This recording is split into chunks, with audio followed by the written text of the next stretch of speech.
Okay, so welcome to our latest Smoke and Snow session.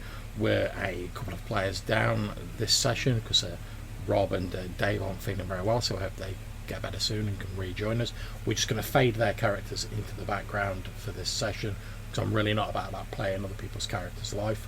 Luckily, since our group hired like 4 retainers recently, they've still got a few bodies, so for the purposes of this game, obviously we've got Johannes playing Weimar and Darren playing Brock, and they've sort of just split the henchmen like between them 2 each, and they're going to be responsible for controlling them. However, we pick up this session with the player characters heading to Deersun, the nearby village, after the grisly spectre of their ex-henchman Gordon Sinclair materialised to them, begging from beyond the grave for his bones, which apparently still lie in the snow, forgotten on the northern border of the forest to the north of Deersun. They agreed to travel there and lay his bones to rest in like a proper burial, effectively. So we pick up with you guys travelling, following the coast to the west towards Deersun. It's a journey of just over a day, basically day and a half, pretty much. So you've travelled about 24 miles. You're getting to the end of the first day. Dusk has just started to fall. There's a light rain has been falling through most of the day. It's not too heavy, but it is quite cold since we're getting into the winter of Valconen. And as you're sort of scouting out the area, looking for a place ready to settle down for the evening to make camp, as it were, you hear what appear to be just from over a little hillock. You hear what appear to be gruff voices talking in slightly hushed tones, and you hear a voice say, "Look, just hurry up and get those savages down into the cave. Callum will have your guts for garters if you don't, even if he does follow that woman." At which point another grizzled voice responds, "Huh, that's no woman. You wouldn't say that if you met her. That's the ghost. She's the most ruthless pirate on the seas. Don't you worry, you stand guard. I'll get these Ice Walker devils down to Callum in the cave." And then you hear like footsteps fading away into the distance. After a few moments, just from the other side of this hillock, you hear like tick, tick, tick. And you see like a little wisp of smoke come up from just over the hillock, and you get the faint smell of tobacco sort of wafting over to where you're both standing. Obviously you've got your henchmen with you, your cart, etc. Over to you guys. What's your take on that, Brock? Well, obviously sounds like people up to no good. Did you say they were just over sort of like a hillock type? Yeah, they're just over a very sort of shallow hillock. I mean, you're on the coast, so it's not like a massively steep hill. It's just like a gently rolling little hill. But obviously no line of sight or anything at this stage. No, there's no direct line of sight. They must be just over the lip of the hill, because obviously you saw the smoke from the guy's pipe, you presume. Yep. Well, I would suggest that we sneak up and at least take a look and assess the situation when we can get eyes on them. Numbers, etc. I'm more than willing to sneak up and have a look. Yeah. Yeah, to be sure. We need to figure out how many people we're dealing with here, regardless of what they're actually doing. Yeah. Yeah. So my barbarian's actually got move silently. Yeah, as one of his things, which I don't normally use. Well, now's your chance. We normally get other people potentially more successful. So I'm gonna hug the ground and sort of sliver up and try and get my head to just look over the top of this hillock. Yeah, no problem. Make me your move silently roll. Right, yeah. Ooh. Nope. Okay, so you sort of creep like on your stomach to the top of this hillock, and as you peer over it, you can see a man wearing like a ragged jerkin, sort of canvas trousers. He's got a bit of like a headband or headscarf on against the sort of harsh winter sun. He's got like a sort of fur waistcoat sort of pulled over him. You see he stood there, he's like holding his hands around his pipe as he's like trying to get a bit of warmth from them as he's like, and just in front of him you can see what appears to be a large sort of, looks like it's naturally occurring based on your sort of wilderness knowledge, like hot jagged hole in the ground, probably just about wide enough for like a single person to fit through. You can see from the brush and branches scattered around it that it looks as though it was previously covered over. And in the sort of damp soils, obviously it's been raining for a little bit, you can see like shallow footprints as though someone recently went into the hole. But no sign of anyone else, no ice walkers, Not as far as you can see, nothing like that. just this one guy. But you're just about to turn around and sort of head back to Weimar when your sort of foot accidentally knocks a stone and it like tumbles down the hill. I'm going to make a quick roll to see whether this guy notices that. We'll nervously look back towards this guy. Okay, you see like he does turn his head slightly to look in your direction. You see him like quickly like, knock out the tobacco out of his pipe against his leg. He reaches down next to him on the ground and you see him like, lift up a crossbow, and he starts out warily sort of, he's obviously not directly spotted you, but he's heard the noise, and he's sort of warily like walking up the hill, like, looking around with this crossbow in his hand. Well, I'm going to do a sort of on my back, sort of shimmy down the hillock a little bit. That's fine. And I'll sort of signal to the others, sort of, you know, try and signal that this guy's walking towards us. And I'll try and as quietly as possible sort of draw my sword and just hug the back of this hill, ready to sort of pounce if he does get to the top and sees us. Drawing your sword quietly is not a problem. Obviously you're in charge of the your two hirelings, so you can judge what they're doing. What's Weimar doing? You've seen sort of Brock gesture that this guy's walking up the hill. I'll I'll give the rest a nod, and we'll sort of do that like hunker down, sort of scurry along towards Brock. Okay, that's absolutely fine. And after a while, you do indeed see like the upper torso of this guy appear like over the rise. This sort of like grizzled, sort of stubbly face. As he sort of opened his mouth, you can see like the brown tobacco staining on his teeth. He's holding this sort of like fairly like shabby looking crossbow in his hands, and you see he's obviously looking around. He's heard something or something's alerted him. You can see he's got like his crossbow ready in case he needs to fire it, and he's like, you can't see his legs yet, but obviously he's still sort of like walking up the hill. Mm-hmm. And he's having a quick look around. From the tunic, did I get anything from the tunic? Who he might be? It just standard? Just appeared to be a fairly sort of bog standard like leather and cloth tunic. No sort of symbols or any sort of... No, there were no like markings noticeable emblems or anything like that on it. You can tell he's not an ice walker just due to his physical appearance. He looks like a normal human. Yeah. But there's nothing that really would make him stand out. And we didn't see any boats on the coastline or anything, did we, on the way? No. He sounded a bit like a pirate or something, didn't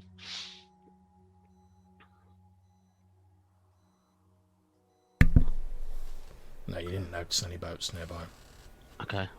Well, I've convinced myself that he's up to no good. So if I think he's gonna get high enough to spot any of us, I am just gonna... You're pretty sure that when he reaches the top of that hill, and he will effectively be looking down on you, so he will see you. So I'm getting in a position where I'll be able to sort of stab up at him if he comes that high up, or if he doesn't and he turns around and goes back down, then I'll stay hidden. Okay. So I'm sort of preparing. Yeah, that's fine. Okay, yeah, so he gets to the top, so walks with his crossbow, walks up to the top of this hill. He looks down, obviously he's clocked you guys, and you see him, he starts to like turn around and like go. But obviously, like, you guys are ready, so you get to act before he does that. He's seen you, and he's just obviously turning around, perhaps to shout somebody else or something like that. What do you guys want to do? Yeah, I'm literally just gonna plough my sword into him. Go for it.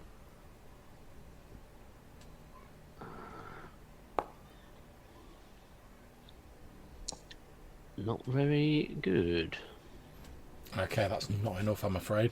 Nope. So you like leap out to and swing your sword at him.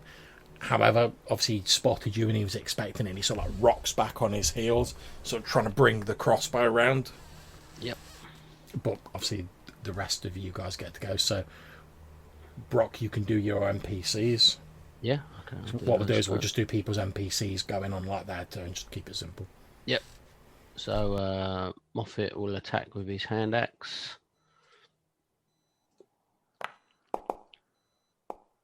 Oh, it's as bad as I am. And Bjorn will do the same. So we'll sort of try and coordinate, but not very successfully by the looks of it. Not sure about no.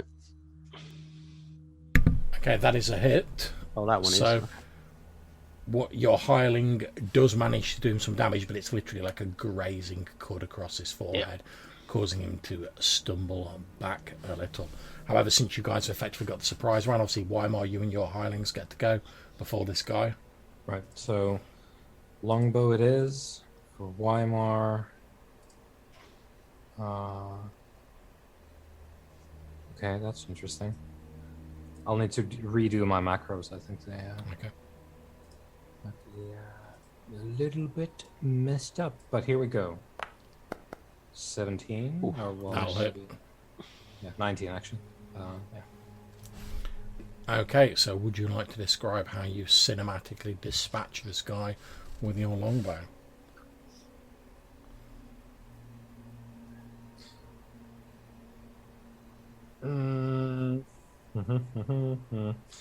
I think it's a case of because this was a bit messy in execution. So Yeah. and like we're busy like going forward to get to Brock. So it's a case of like, oh shit, now it's going down. So it's a sort of like shooting from the hip as much as you can with a longbow. Yeah. And it's a good hit. It grazes his throat just enough to nick some good veins, but it doesn't actually like the arrow just flies by him, but it just like slices the neck Indeed. open. And that's what happens. The arrow's like straight past him. You see him like he clamps his hand there. He tries to call out, obviously still intent on shouting his friends, presumably. But all that comes out is a sort of like wet burble as like blood starts running out of his mouth and like round his hand. Then like after a few moments, his legs give out, and he pretty much pitches forward on his face and like slides a few feet down the hill, and like lies still, with this like patch of blood spreading out from his neck. I think we'll scurry along to Brock as quickly as we can, and it's like, did you find anything? I'm sorry I shot him, but you know. Well, no, he was definitely going to alert his friends or whatever, companions. So I'll pull him this side of the hill.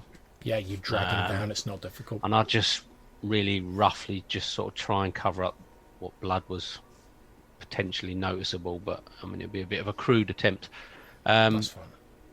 I'll say that there's an entrance or some sort of hole over there that they've obviously, well, it sounded like they've taken some ice walkers in there, so I'm very keen to go and investigate what's going on. And we're I haven't seen anyone else. We're getting the idea that they're not passengers per se, right? No. That's kind of what I was picking up. Yeah. So can we check his body very quickly for any signs of any allegiance to anyone? Or you check him over. He you don't see anything obvious on his clothing or anything like that. He has 10 gold pieces in his pocket, which obviously you can take. He's got a crossbow. Aside from that, at first you don't think there's really anything particularly like noteworthy about him. However, as you're sort of like ruffling through his clothes and sort of seeing what's gone on him, you actually find that on his arm there is a sort of tattoo at the top of his arm, and it's a very crude tattoo of a skull with a sort of cross like that underneath it, almost like a plus sign underneath it. And it appears to have been done in sort of, it must have once been like red ink, but it's been like faded down to like a dull brown colour. Sort of show everyone. Has anyone seen anything like this before? Look around the faces. There's a lot of like shaking of heads from your various people. Yeah. And Well, I'll tell you what, roll me a d12. I was going to say, I mean, is there such thing as pirates and such Oh yeah. that I've heard of? A 2. Okay, I'm going to say that a couple of your hirelings have sort of heard rumours about pirates operating in the area, and apparently have been since before the sort of first wave of like proper settlers came back to Valconen, since they basically knew this place was like accessible long before anyone else did. And apparently quite a few pirates used to like store stuff here, which is now obviously becoming a bit of an issue because like settlers are coming in, etc. It's no longer just like a free space where they can like hide their loot and stuff like that. But none of them are particularly schooled on sort of like particular bands of pirates or anything like that. But they're like, oh yeah, he's most likely a pirate. That's probably the emblem of whatever pirate band or group he belongs to. They say, because obviously being at sea and whatever can be pretty like hard wearing on clothes and stuff like that. A lot of pirates, they tend to get these tattoos on themselves rather than like wear like a flag or anything like that, just because it's more permanent. Okay, yep. Well, I mean, yeah, like I said before, I'm keen to investigate. There was sound of, or talk of ice walkers being involved, so I'd like to find out what that's all about. So I'm going to head over to this hole and sort of listen and look for any light from inside. Okay, you look down through the hole and you can see it probably heads down maybe 20-25 feet, but you can see like a soft amber light coming from below, so that you think probably like a lantern or something below. You see like there's a sort of natural cave walls. However, there appears to already be sort of like 2 iron spikes hammered into the edge of the hole, like a rope ladder going down, so they've obviously used this a few times to get access to it. And is the light moving, or is it... The light appears to be stationary, it's just like flickering slightly. Okay. So, I mean, are people happy to join me in investigating? I'll ask the rest of the group. Yeah. Well, definitely. I think it's probably a case of like everyone's sort of staying back a bit because you know what you're doing, and also we're talking about ice walkers. So there's I think there's a bit of a deference here. Yeah. Sort of letting you take the lead. No problem. How many of our retainers are actual ice walkers, John? 2 of I think them. 2, isn't it? Is it Yeah, 2? it's Bjorn and Bullseye are ice walkers. Okay. Yeah, so I'm going to suggest that I go first, followed by those 2, to back me up. Mm-hmm. Yeah. Because if we do come across ice walkers, we'd hope to get a better response. Like, do we want to have like a rear guard? Because I could be that. I could bring up the rear if we think that's necessary. Yeah, I mean, I've got no idea how big this place is, how many we're dealing with, or anything yet. Because there might be more around outside. I mean, that's all right. Or around. I think here. I think it might be worth staying up top until we've sort of just had a very quick assessment of how big this If you place is. pop in and send the word down, I'll keep an eye out at the precipice, and you know. Yep. Okay. Cool. Okay, yeah. So that's it. I'll take up a post at the edge of this, and I suppose the rest sort of file in a little bit. Okay, no problems. I'll move you guys onto the map. I've dropped all the tokens on there for convenience later, but don't worry too much about it. Obviously, we know where everyone is.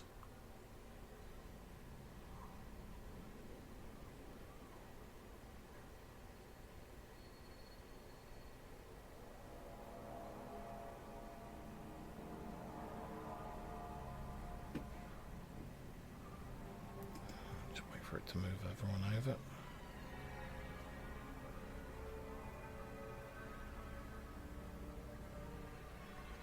Yep.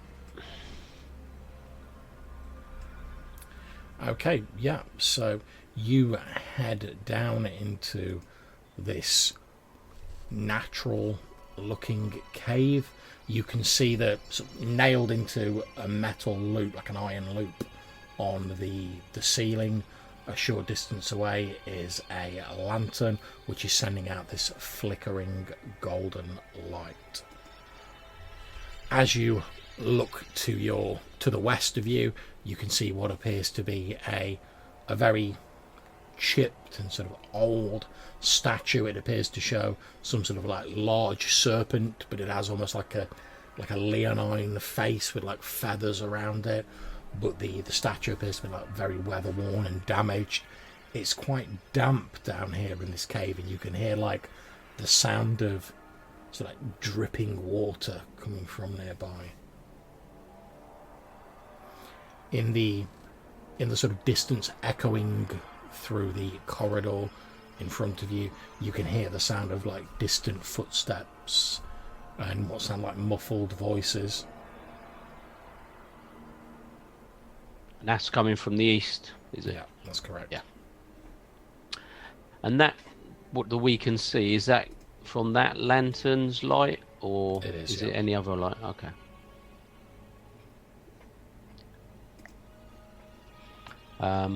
Can I take that lantern? Is it attached? It's just hooked through a metal loop, but yeah, you can take it. That's not a problem. Let me just sort you out a light source for yourself. Just give me a moment. Might as well utilise that.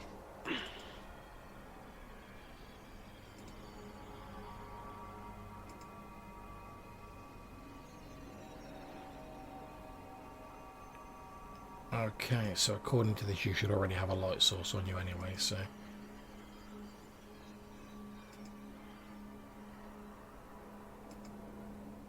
So yeah, so you've already got like a standard sort of like lantern vision cool. range set up on you, so you should be good. Yep. Yeah, I was just looking at this statue. I don't think it's been particularly well looked after, or No. I don't think it's any significance to these guys in any way. It doesn't look like it. It looks like maybe the cave was once used for something else. Yeah. But it certainly doesn't appear to have been cared for. Yeah. Okay. And is it anything I recognise? Any sort of religious? Well, yeah, relevance? you're pretty sure it's a statue depicting one of the old gods. Oh, okay. Yep. Okay. Well, if that's the situation that we can see, then I propose to move east a bit. Are these 5 or 10 foot squares? These ones. They are 5 foot. Okay. So I'm gonna move up to. Okay. So it doesn't go north or south or anything. It just continues east. So I just want to get to the edge of, or the beginning of the new room, just to see if I can see anything. Yeah, that is absolutely fine. And as you sort of peer in, you can see there's obviously that further lanterns hung up in this larger cave that it leads to. You can see what appears to be a grizzled looking figure. He's wearing like chainmail, breeches, etc. And he appears to be like pushing a number of like children who, from the physicality, look to be like ice walkers, like in front of him. He's just like pushing them. They appear to be heading eastwards through this large cavern. Stood in the centre of the cave is what appears to be a large man with a grey beard, wearing pretty much your standard sort of like pirate captain-y style gear, long leather coat, that sort of thing. He's stood there and he's like, go on, get him into the pen with the rest of them. You hear the guy with chainmail sort of reply in the affirmative, and he's like, again, this grizzled, grey-bearded figure shouts, "Go on, hurry up with you. You know what she'll do if we're late, you scurvy landlubber." At which point the other fellows are pushing these kids is like, yeah, all right. And he's like, go on, get on with you, go on. And obviously these like kids, you can see like basically they're sort of like roped together, are sort of like sobbing and stumbling along as he's like pushing them eastwards. Yeah, so they're heading in that eastward direction. Yeah. Okay. Well, at this point, I mean, Brock's blood's going to be bubbling and boiling, but he's going to hold it together just long enough to head back and report what he's found, and suggest that someone gets Weimar to come down here because it's about to kick off. Okay, yeah, so one of the henchmen sort of like climbs up the ladder just enough to like poke their head out, gestures to you, Weimar, and says, "Oh, Brock says you should get down here, but I think it's all about to kick off." Yep, I will do so, definitely.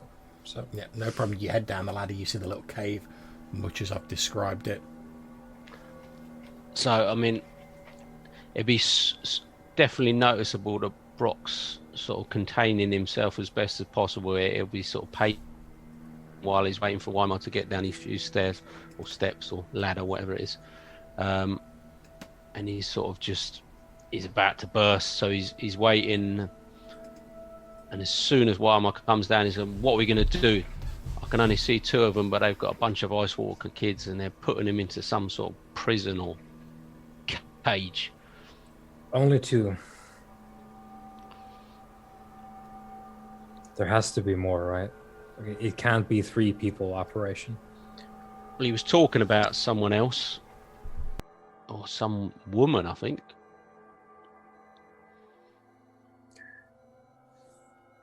Well, we can't really scout for their numbers, I guess. So how do you want to do this? Do you want bust in, take them out, deal with whatever comes up next? Well, they've got lanterns in the cave, so if we leave this lantern here, then we can use what cover we've got until we find them in their light.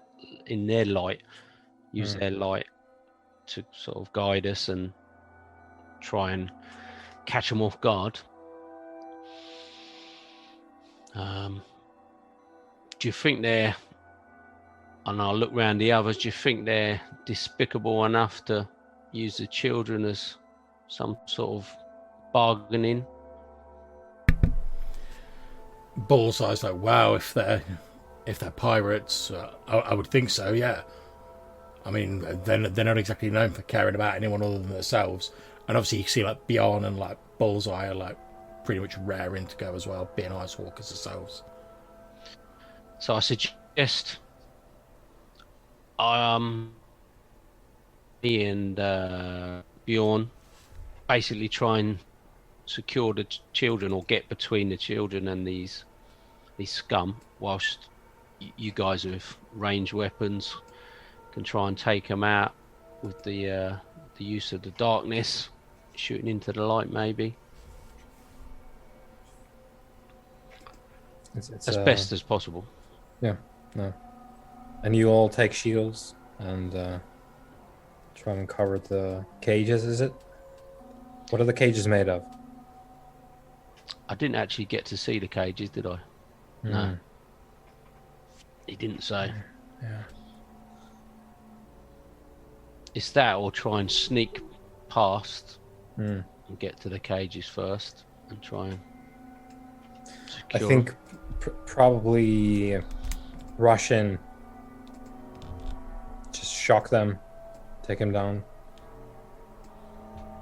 Okay. Because we don't know what's in there, so... If we don't take this lantern, John, where does the light sort of extend to in that main sort of cavern, whatever? It's sort of in the cavern you're in at the minute. It sort of extends to about here. But if I sort of sneak up to that point, is this little bit in front of me in darkness so that we can use it as a bit of sort of cover? Yeah, it's it. I mean, obviously there's stray light being cast from all the lanterns in here, but yeah, it's quite dim in this bit. So we can try and sort of prepare in that area and see what we can see and see if there's any more walking about, and yeah, make a bit of a plan. So I'm going to get to here and bring everyone else up, and then use that light there to see what we can see. So it is what we see there, just the one guy there now. Yeah. However, as you see him there, you hear another voice from somewhere else in the cave shout out, "Boss, how much longer we got to be here for?" And he's like, you see this like grey bearded figure like turns around and he looks to like the northeast, so sort of in this direction, and he's like, "Don't worry about it. This is the last lot. Once we've got them in the boat, we can get out of here."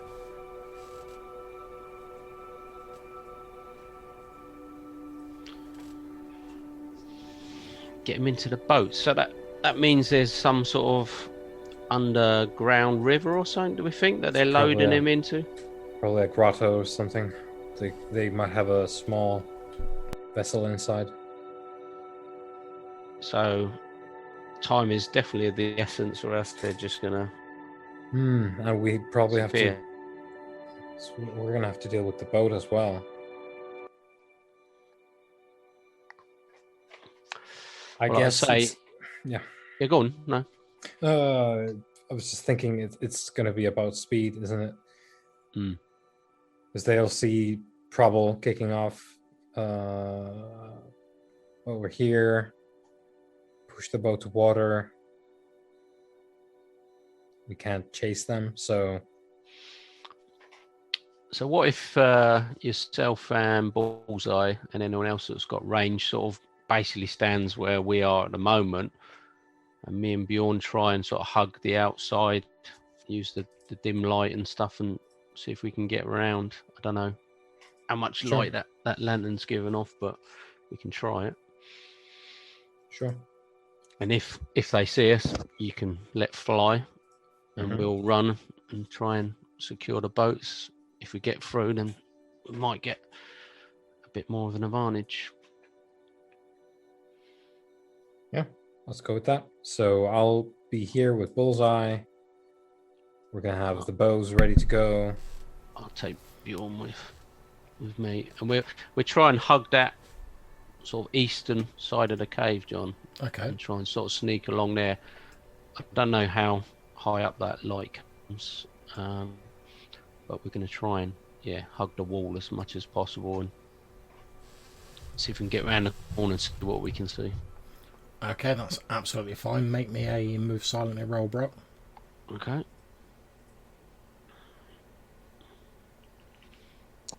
Oof, that don't look good either.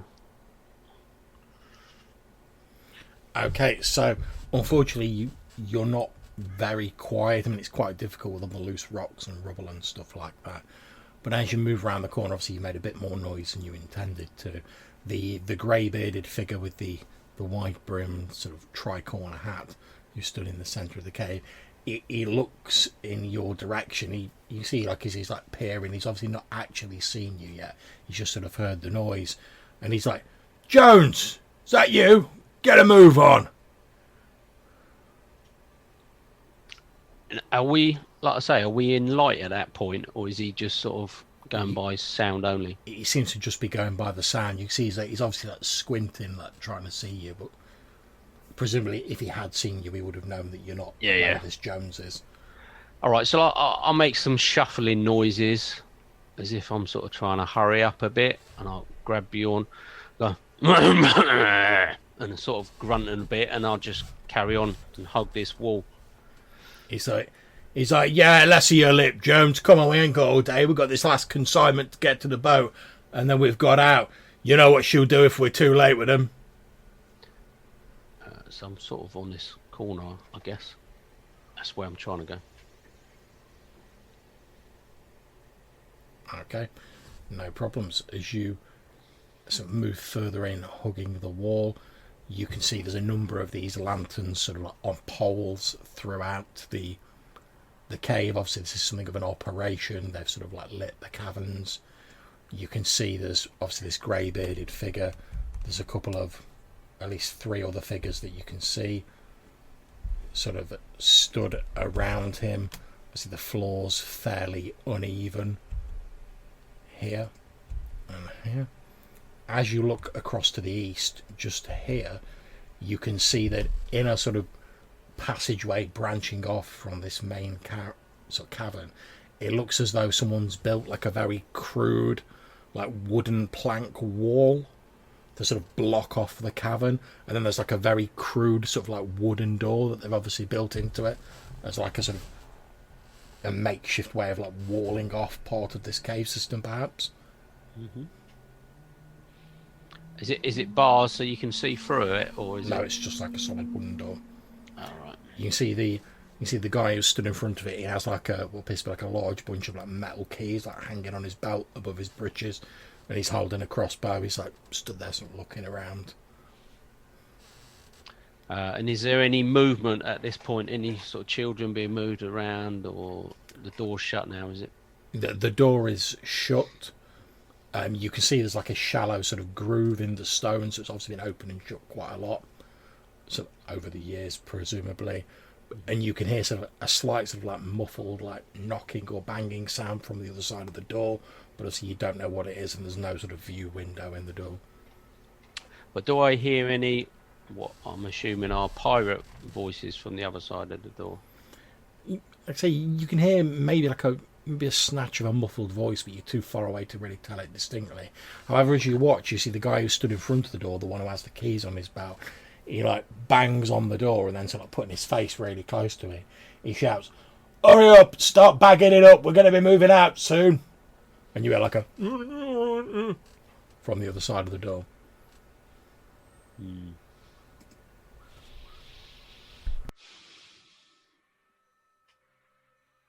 Yeah, I don't think there's any way to do this that ain't going to get completely messy. Just because of the amount of sort of ground we've got to cover, and I don't think I'm stealthy enough to take this guy out just ahead of me and work round.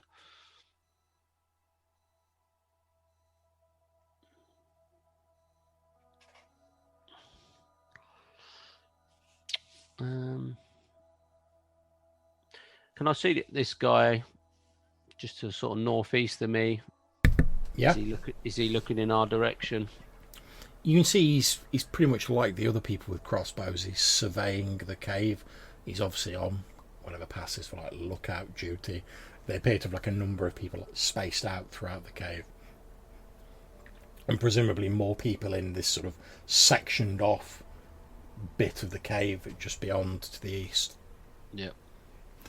At which point the grey-bearded figure shouts, "Right, you lot, we're going to be moving out soon." He points at the person with the keys and he's like, "Help Smith with the bagging up.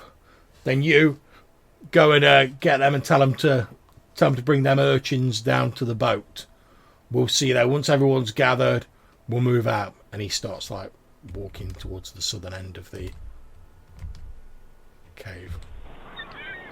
Okay.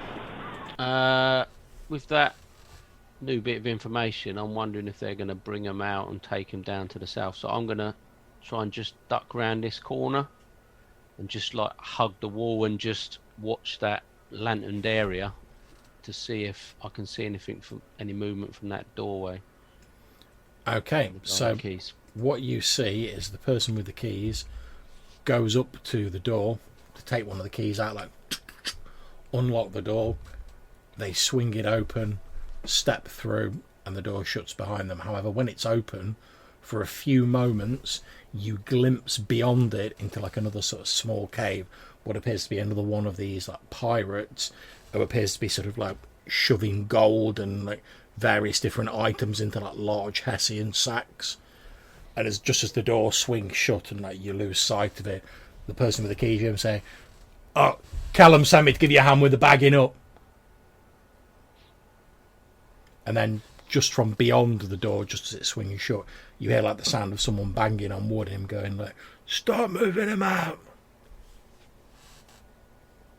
And then the door. Well, I'm hoping they're coming through this cavern, but what do you think? Do you think they're coming through this cavern, or they're working behind the door in the sort of another area? So I guess you would be talking to Bjorn. Well, I mean, at this stage, yeah. But I mean, we're not far from you, but and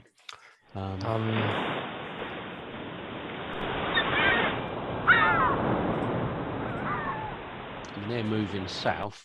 They're going to bring him into this room and move him south where we can sort of jump him, or I can't tell if they're potentially moving them out behind that door and we don't know that that's happening. The other guys are still staying in this room, are they? On watch. They appear to be doing so at the moment, as though they're sort of like basically covering the retreat for their fellows. Yeah. So yeah, they will definitely bring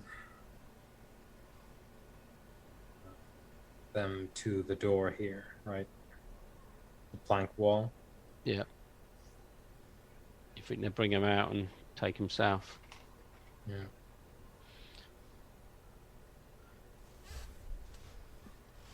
I think we're better to wait then, because hopefully they'll start to lead out, so there'll be less numbers at least to start with, and obviously they can try and reinforce it later. But if we take the sort of rear guard and work our way, Are you I mean, proposing let them come up here and then start working? Well, I on think they're them, going or- south because the leader's gone off to the south. He's heading These down two are there. staying over here. What are they guarding? I think it's just the treasure that's still behind that door. I'm guessing. I mean, I haven't seen any sign of the children yet, have I? No. And I haven't heard any sort of screams or crying or. Now, aside from the brief glimpse you saw of them earlier when they were being like herded towards that door in the east. But they were going that way, Yeah. weren't they? Yeah.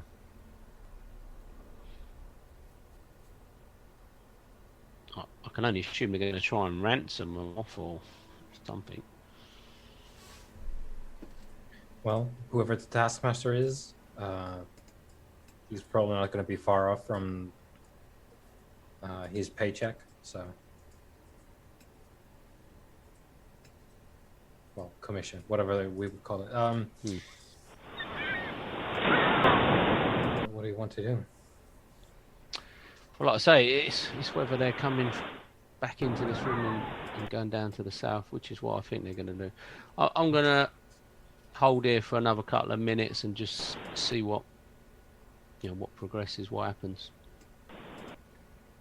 But ready to just charge across this room.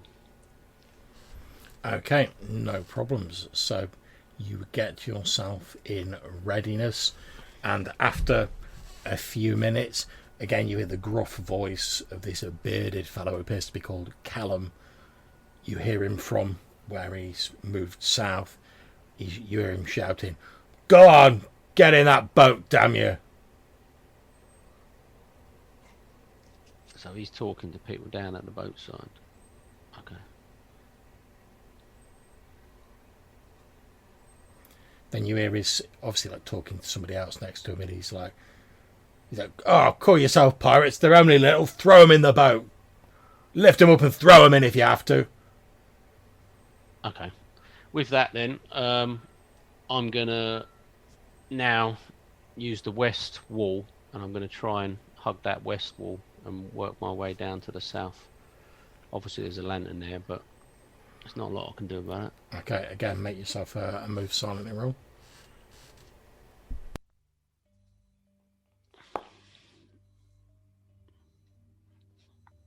That's a bit better. Okay, yep, so you managed to, so in the flickering shadows of this lantern light, you managed to creep along the wall unseen, so feel free to move yourself. So if I just move sort of one movement, that'll get me to there, I think. Yeah, that's absolutely I've fine. made that. And then I'm just going to continue to basically hug that wall with Bjorn, which I've lost.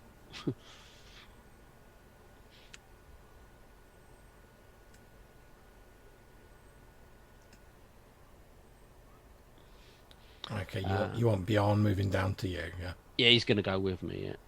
Okay. Thank you. No worries. So do I make a check every sort of 20 foot or? It'll be sort how's of it every work? time you're getting near to a light source, because that's going to be most noticeable. Okay. Okay, so Weimar, what are you doing when all this is going on? We're still having the bows at the ready, but we're shuffling along here to be ready if they actually do spot our vanguard. Okay, no problems.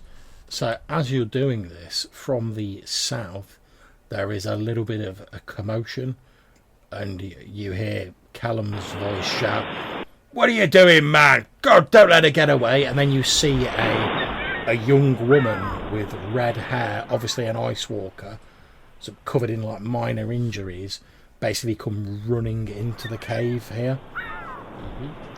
She looks like she's been knocked around a fair bit. She's not had a particularly good time.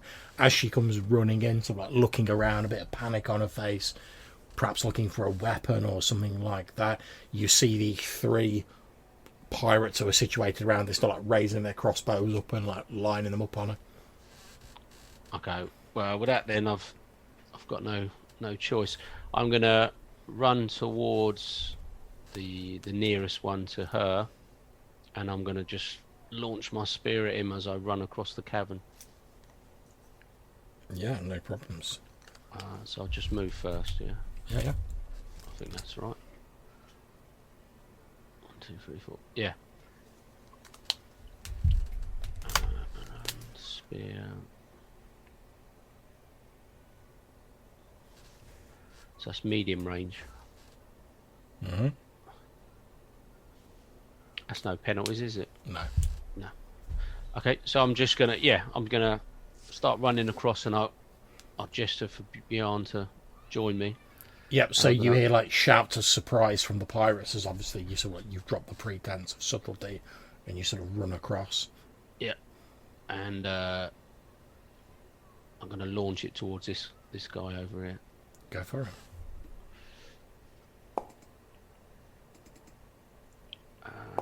Ugh. It's enough to hit. Didn't do a lot. So you hurl your spear at this crossbow wielding pirate. It only causes them a little bit of damage, but it does appear to sort of like throw them off their game, so to speak. So they weren't really expecting a sort of Nordic barbarian to come like charging out of the darkness and hurl a spear at them. And you hear like a shout of alarm as this spear like grazes this guy. Okay, obviously since the rest of you have effectively got a surprise, you get to act first. Yeah, so I'm going to continue heading towards, but I won't be able to reach them. But can I just spend my whole movement run to them basically and just engage them to stop them attacking this woman? Yeah, that's absolutely fine. So I shall move up to there.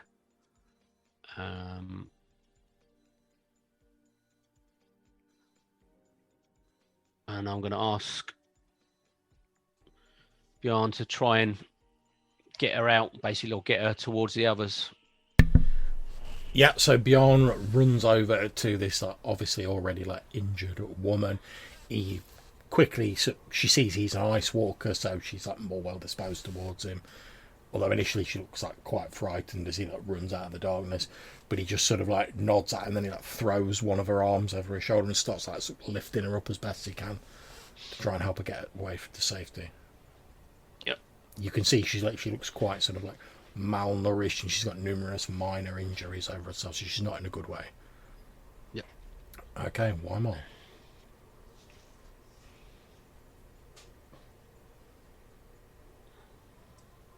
The old double mute. That's the worst kind of mute. Yeah, that's intense. Right, so I've got.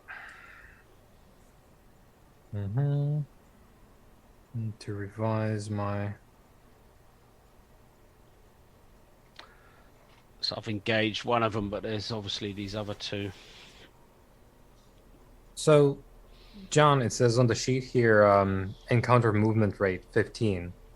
Is that 3 squares? Yeah, that's 15 feet, 3 squares, yeah. I'm slow. It's that peg leg, man. Although, ironically, you probably quite fit in, looks-wise, in this sort of... Yeah, no. Mm-hmm. Just need a hook. You're probably more piratey looking than half the pirates in here. Yeah. Give him a hook. He'll fit. Well, right. I knew that this guy was going to be here because we talked about it. So we're going to try and shoot them, I think, because... Yeah. We'll both shoot this one. Okay. Bullseye isn't burdened with movement restrictions, so we're going to take up positions here. We knew as we were stepping around that we need to deal with these guys, so we're going to shoot. And here goes longbow. Boom. Oh, that's terrible damage. Keep rolling ones. It hits, but again, it's only a sort of glancing blow on this guy. Yep. And then short bow. It's a hit. Oh, wonderful. Bloody hell. Okay, so a couple of arrows fly out towards this guy. He pretty much like throws himself back against the wall of the cave, and the arrows sort of like skim across his chest.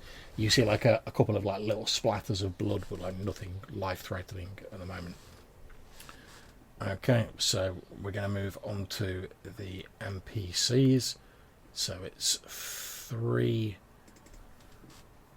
pirates with crossbows, although one of them is going to be attacking in melee because he's been engaged with Brock.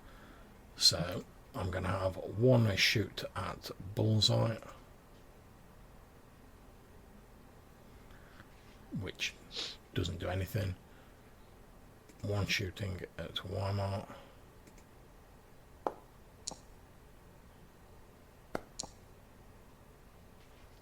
Which is a 14.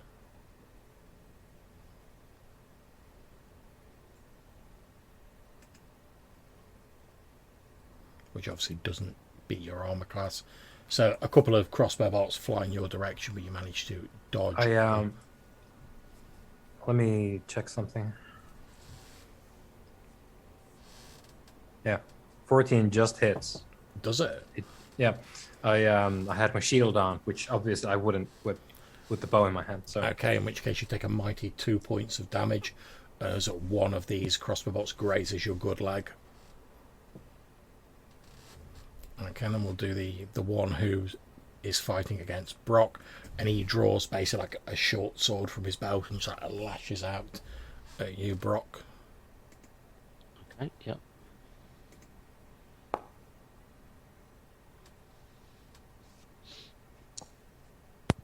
And with a mighty roll of 8, he fails to hit you. You sort of like parry his blows. Okay, over to you guys. Okay, well, I mean, I'm going to obviously attack this one in melee combat.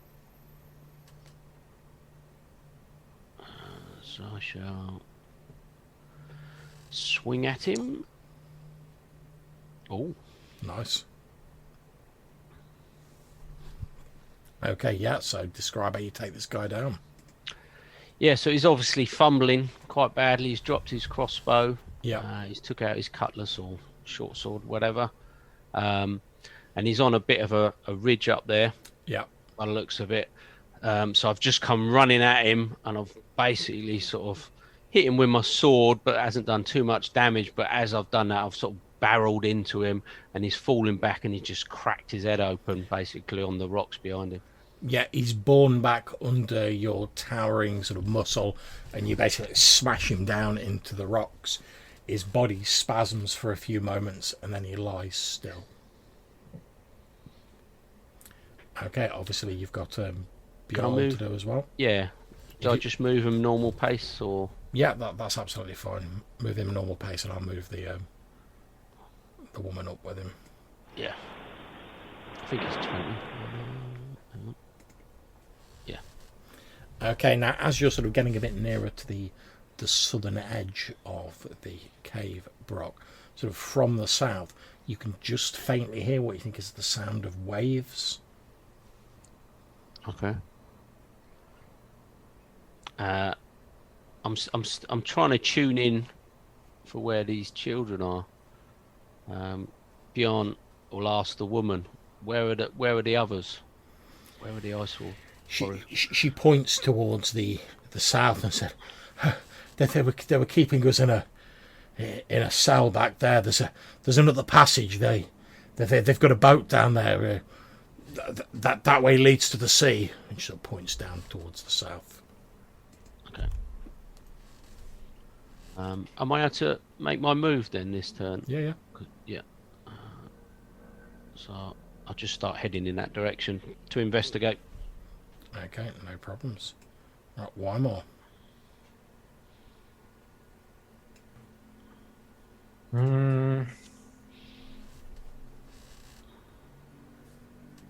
Yeah, I'll tap Bullseye. Just go, keep going, and he will. With a movement rate of more than I have. So it's 1, 2, 3.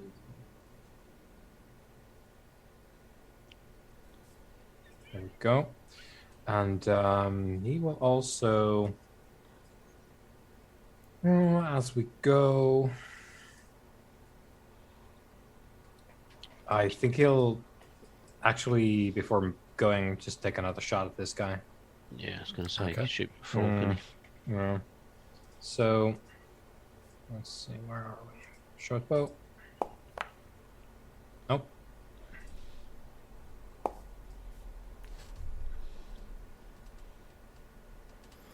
Okay, so he snaps off a shot, but obviously with him running through the cave and trying to keep his footing, he doesn't manage to land it on target. And I will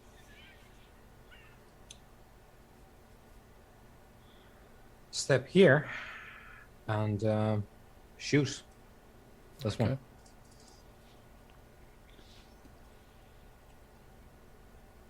Mm-hmm.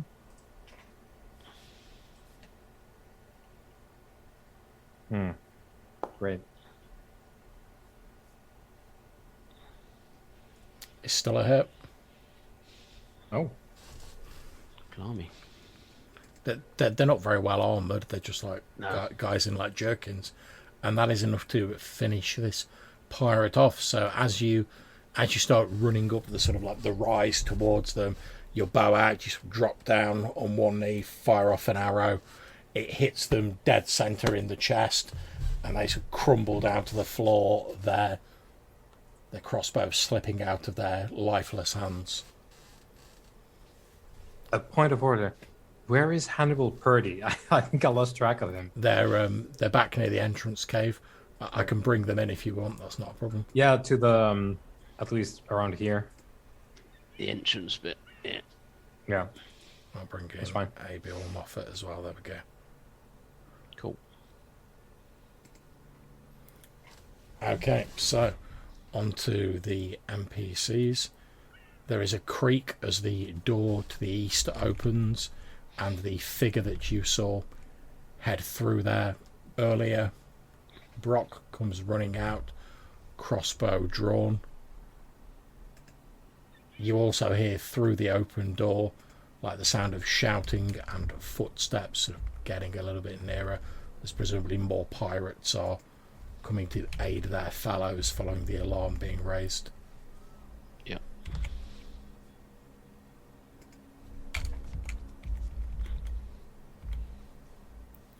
Okay, so we've got one pirate who's involved in here, who's near to Brock, and another pirate who's near to Weimar. So I'll do one shooting at Brock. Mm-hmm.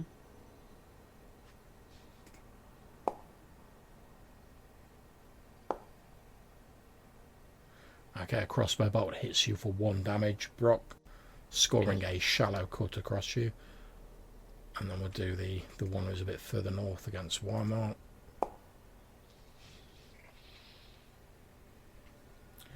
And again, another crossbow bolt zings out of the shadows, slicing across your shoulder for 1 hit point of damage, Weimar.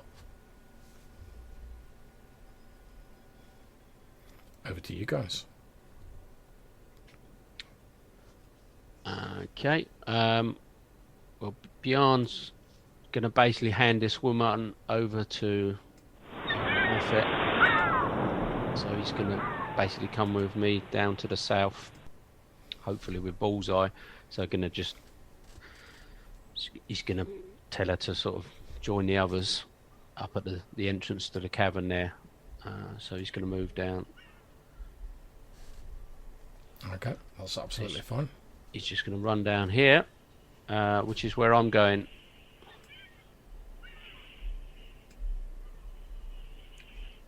So what's the scene as I come into this? Okay, so as you head into the cave to the south, you can see in front of you there is what appears to be an underground sort of inlet that leads to the sea. You can see the waves a short distance beyond the cave.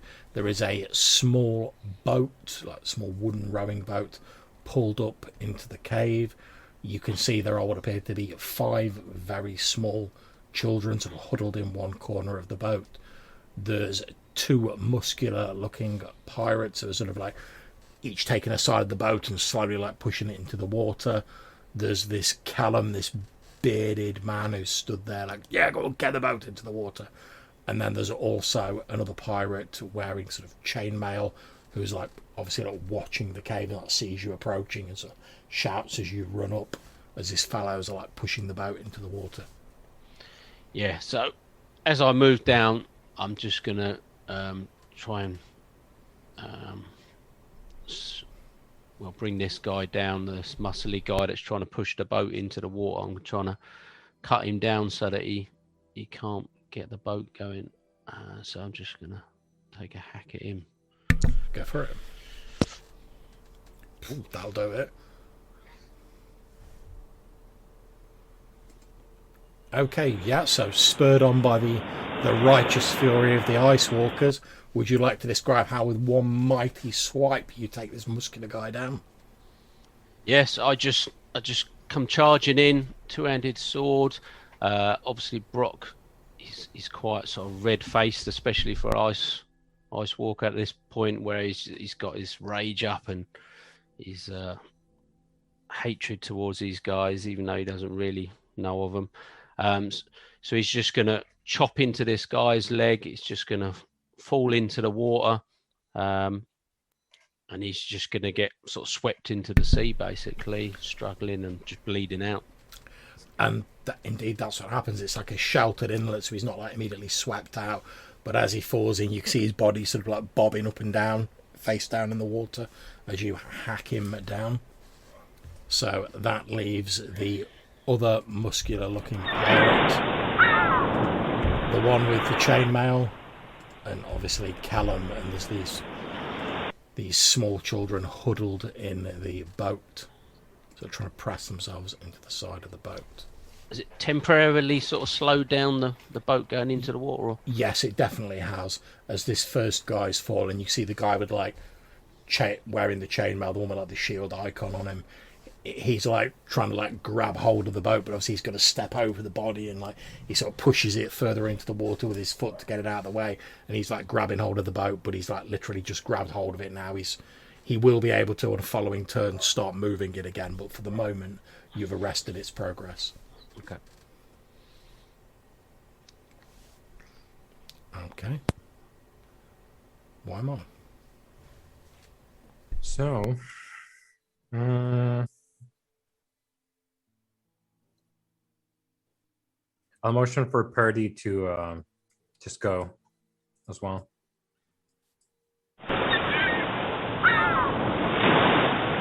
Bullseye goes as well.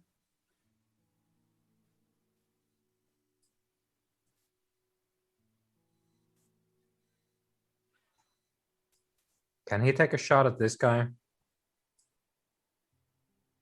I'm not sure how the... Because it's obviously not representative of... No, I would say yes in this situation, because obviously they're moving around, they're trying to move the boat, they're not all stood in static positions, so he'd be sort of like waiting for like a shot on that guy, and then when he gets his target, it Yeah. So yeah, I'd say yeah. So he's gonna give it a go. Let's see how that goes. Not very well, because it's a very moving target. So Indeed, I'm going to say he's literally just about ready to fire his shot off when one of the sort of like children like stands up a little bit in the boat, and he obviously doesn't take the shot because he doesn't want to hit the kid. it's a case of they're like, okay, well, Yeah. So he's still got his arrow notched, but he's like, I've missed my opening. I've got to wait for like another one. yeah. And I will go 1, 2, 3. Mm-hmm.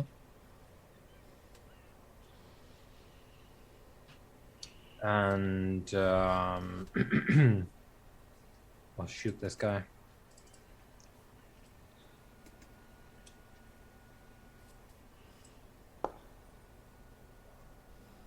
Could have used a hit.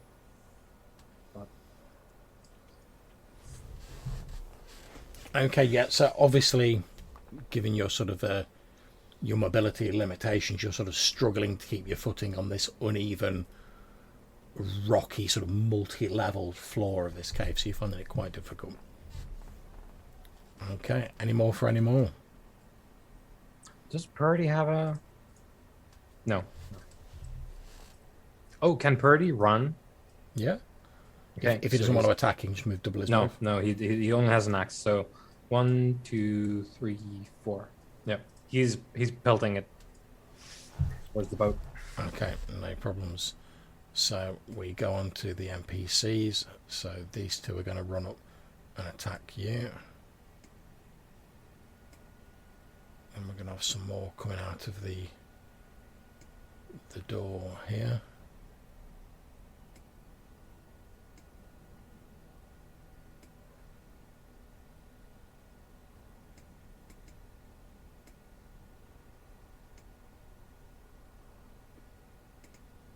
Okay, however, they've basically, the three that have just come out, they've run to get there, so they're not going to get to do an attack this turn. Okay, so we'll start with the two attacking Wymont. Obviously, they've sort of dropped their crossbows, they're going with short swords. Okay, first one misses.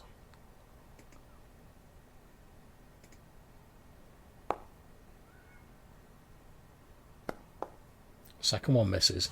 So they run out and they sort of flail at you wildly with these short swords, sort of lashing out and like giving it the like as they're like lashing out at you. However, you served in the armed forces back in Keystone. You can tell that these are sort of like rowdy tavern brawlers rather than like disciplined fighters.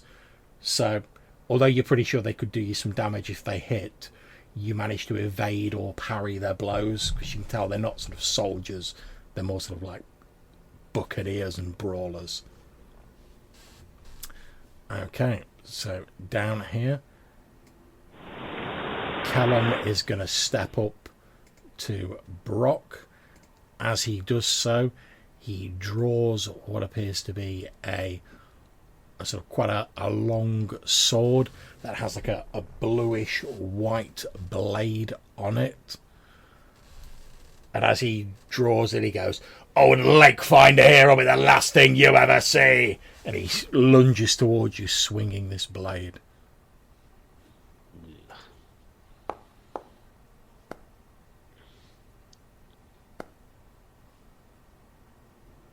I'm assuming your AC is higher than 11. 16. Yep, so for all his bravado and his like, this blade's going to be the last thing you ever see, he lunges towards you and you're just like, and just like parry his blow. There's a brief shower of sparks that sort of dance across the wall of the caves, and you do that bit, where he's trying to press your weapon close and you're like, Yeah, the contest. but he doesn't manage to sort of land a damaging blow on you. But sort of over his shoulder as you're tussling, you can see the chainmail wearing pirate is now in position, and they've slowly started to move the boat again. Okay, on to you guys. So Brock. So what I'm going to do is, can I move to here to sort of allow Bjorn to run past and try and stop him? Yeah, oh yeah. Because also you're moving around in combat, so you just be moving as you're fighting. That's fine. So he's going to come down and try and attack this sort of muscly, sort of unarmored guy. Yep, go for it. With his hand axe.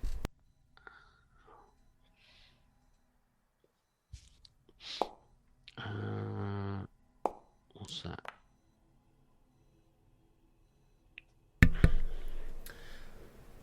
Okay, so you do manage to hit him. However, it doesn't do an awful lot of damage. It's a death of 1,000 cuts we're going for tonight.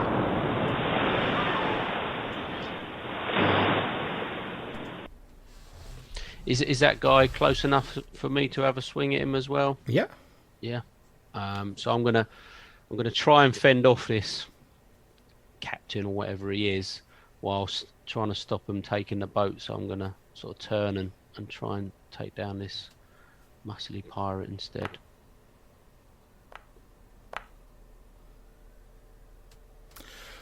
Yeah, no problem. You've taken him down, but good. You literally parry a blow from Callum, and as you do, you spin round, slicing a deep cut into the midriff of this guy who's sort of coming up behind you with his short sword. He lets out a sort of strangled scream and falls backwards with a loud splash into the salt water.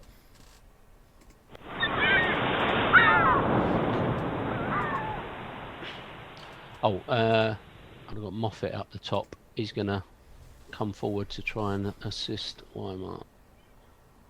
Okay. He can't actually get there, and he hasn't got a ranged weapon, so he's just going to engage this guy here. Okay, not a problem. So he runs across. Take some of the heat off. Yep, good call. Okay, Weimar.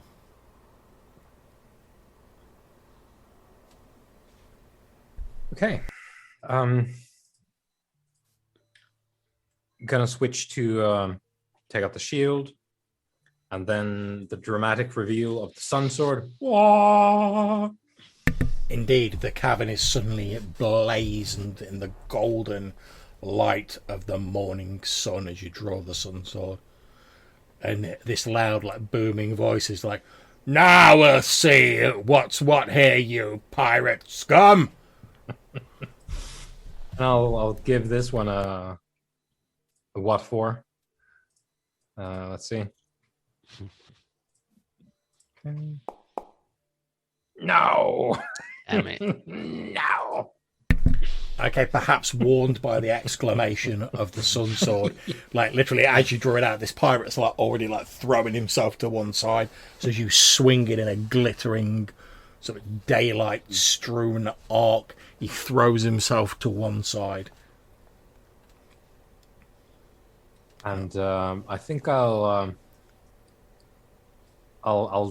sort of advance as I do, the swing in, and I'll sort of step around him a little bit, bring up the shield to maybe block his next blow, and I'll need to remember to equip that now. So yeah, and I've got bullseye as well. So bullseye's coming in, switching the bow out for his. I think he has an axe. Yes, he does. Yeah, hand axe. Yeah, hand axe and shield. Yeah, so that'll all go on. So he's gonna try and tag this guy with the hand axe.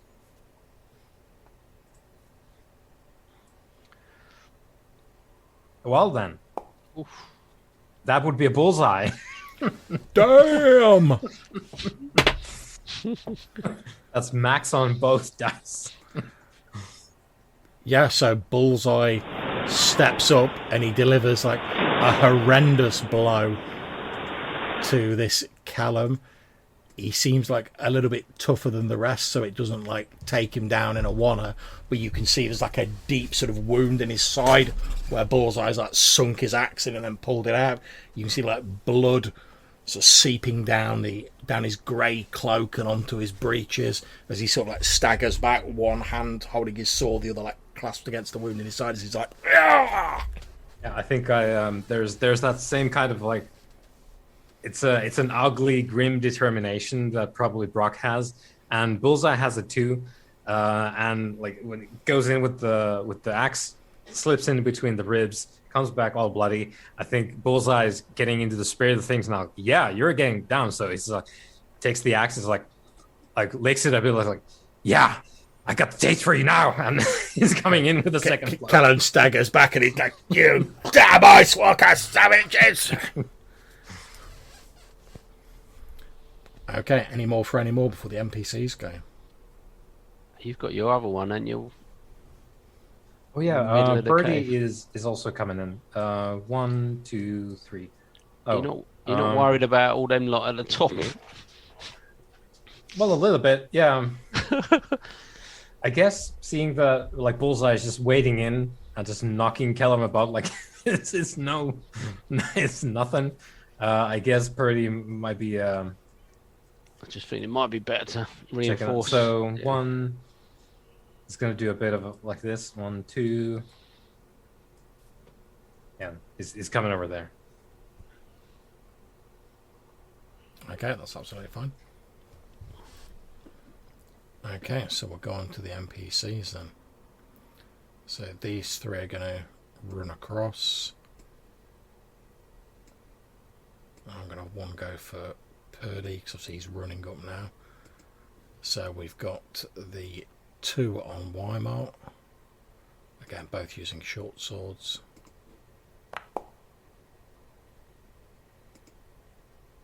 First one misses.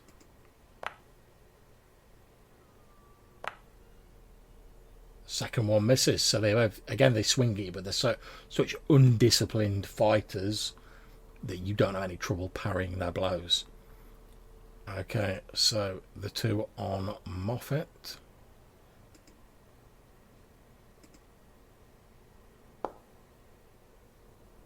Oof. Okay, so I'll deduct a couple of hit points off Moffat as he gets shanked by one of these short swords.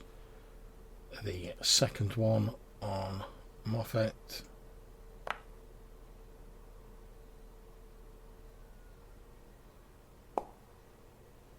Okay, luckily for him, despite his injury, he is able to evade the second blow. So now the one on Purdy.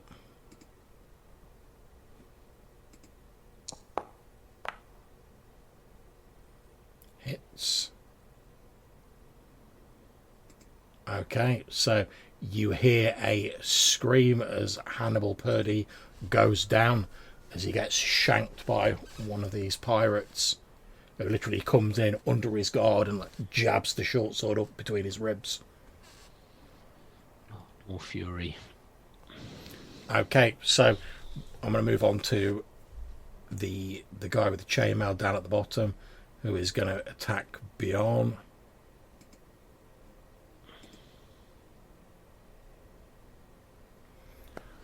However, he misses. And then we're going to go on to, last of all, Callum. However, what he's trying to do is he's not trying to injure you so much, Brock.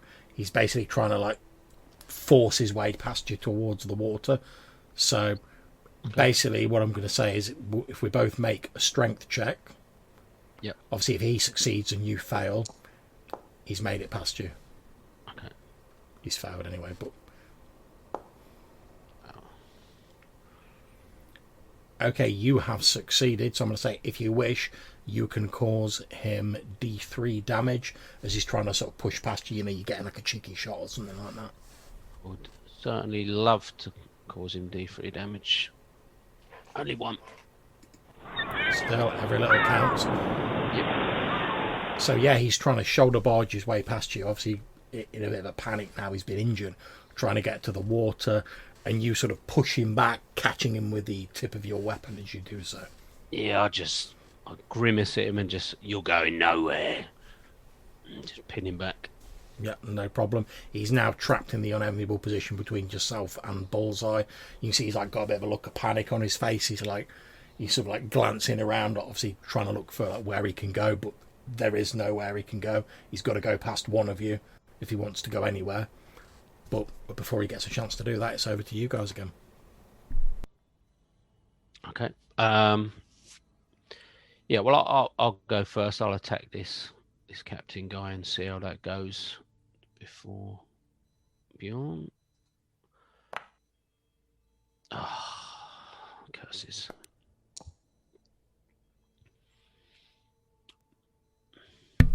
Yeah, no dice, unfortunately. And I think Bjorn will basically turn and sort of defend himself against this chainmail guy. Okay. That's attacking him. It would make more sense for him to do that and have his back towards him. Oh,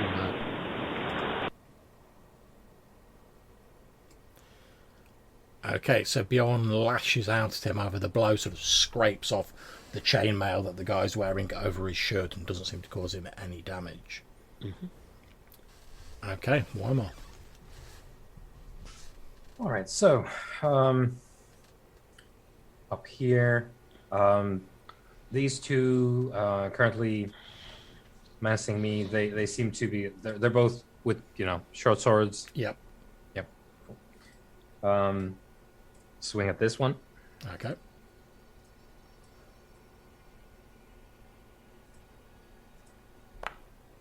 Praise Gale. Yes. That's bad. Oh boy.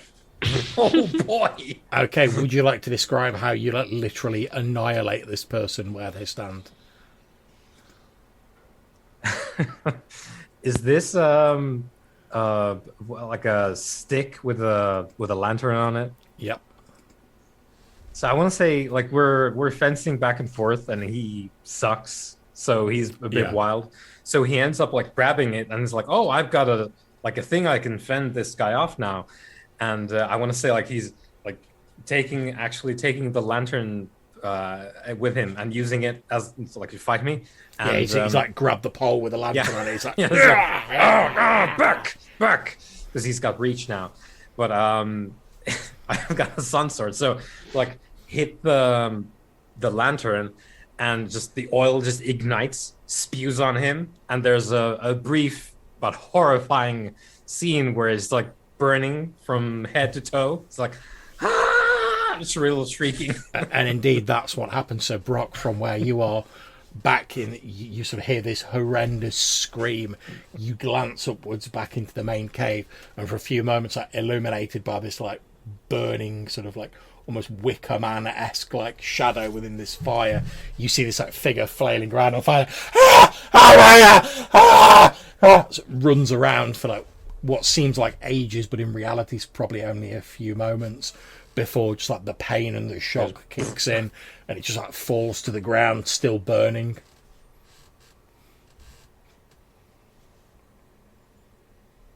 And Bullseye could, because rest in peace, Purdy. Your watch is ended. Bullseye is gonna. He started with it, and he's gonna stick with this sort of like intimidation shtick, which he's no doubt done many a time to non-ice workers, where he's like, "Oh, I'm the bad wild man. Come at me." And, so he's like spinning his axe around, like dancing. He's like, "Yeah, I got you now, boy. You're in the trap."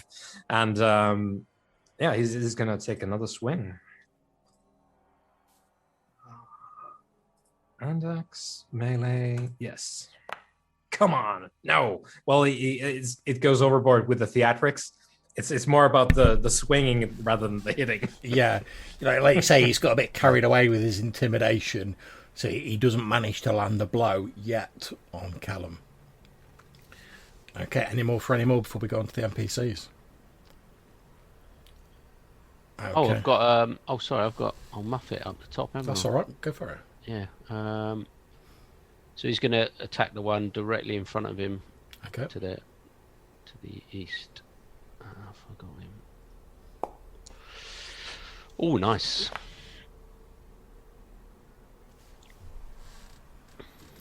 Okay. Yeah. So Moffat hacks down one of these pirates with his hand axe. He falls to the floor screaming and then dies. Okay, so on to the NPCs, and I'm actually going to make a morale check for them because a lot of them have died, which they have succeeded in. Okay, so I'm going to move him down. The one who has finished off Purdy is going to come up to assist his fellow with Moffat. And then we've got another one coming out through the door here. Well, that's their entire turn. So we've got one attacking Weimar with a short sword. Again, you parry it with the greatest of ease with the sun sword. And then we've got two attacking Moffat.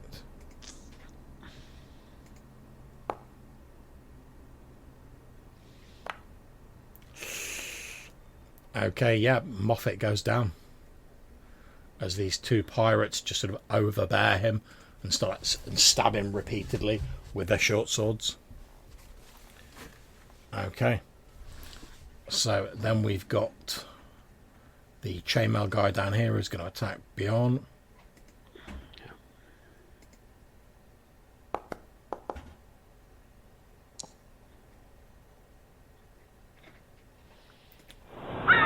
Okay, yeah, Bjorn goes down as this chainmail guy just like hacks him down to the stone slick floor of the cave. And then we've got Callum, who is... I'm just going to make a random roll because he could attack either of you. Yep. So 1 to 3, it's bullseye. Okay, so he's attacking you, Brock. Okay. So let me just go to his sheet. And he's attacking you with this strange sort of like blue and white tinted sword.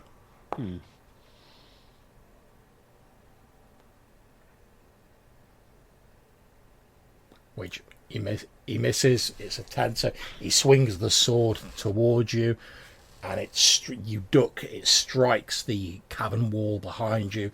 There's a shower of sparks. Although one thing you do notice that is interesting is as he sort of pulls the sword away from where he struck the wall of the cave, the wall of the cave appears like wet, as though like someone had like splashed water on it, and it like wasn't before he swung the sword into it.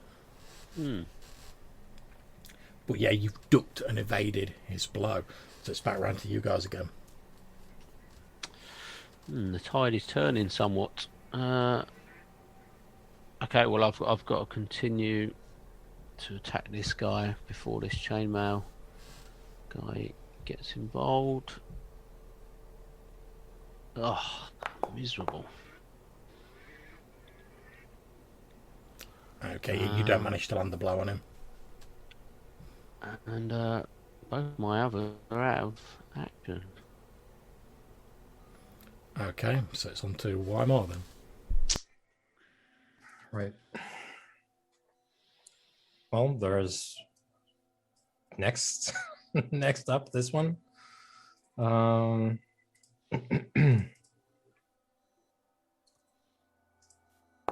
Go. Come on. Yes. That's a hit and a lot of damage. Nice. That one is done. You can kill them if you wish. Feel free to describe it. Yep. I guess it's a case again of like wild swing, and this time because Weimar has actually clocked now that we have lost people. Yes. It's a fairly just a efficient parry the wild swing and just whoosh, like fencing, impale, withdraw the sword, and then just step over the body. Yeah, You pull the the next sword body out. You don't even bother to sort of like wait for them to fully finish like falling onto the ground as you like step over them. Yeah. Just move Moffat out of the way so your tokens aren't overlapping. Okay, so on to the NPCs again. I want to make Oh, you got bullseye as well. Sorry. Oh yeah. No, that's Bullseye. good. Yep. Bullseye is He's is still there, gonna like going make- like "Arrgh," yeah. giving it like his WWE like stance. Yeah, he's got his theme music is blaring in his mind. Can you smell what the Ice Walker's got cooking? Arrgh. It's all about the game. Okay, so he's gonna take a swing with the axe once again. Ah, With a little effect. He's got the drama down, but the results are a bit. He's obviously got a bit carried away with like his showboating. Yeah. Okay, so on to the NPCs. So the chainmail guy is going to move over to attack Brock. Yep. And this guy down here is going to move to attack Bullseye. Bullseye, no one. And this, since you're both now occupied, Callum is going to move through towards the boat to there. Okay, so the pirate attacking Bullseye. Again, short sword. Better not hit. Obviously, he heard you, and he doesn't. Okay, so the one with the chain mallet attacking Brock. Yep. Misses, so it's just whether Callum can hit Brock with his strange blue sword. No. As pirates, they are utterly abysmal in combat, it would appear, and there's a lot of flailing around. The only thing they managed to achieve is like Callum basically is now like stood in the boat, like fighting. Okay, over to you guys. Do your thing, Brock.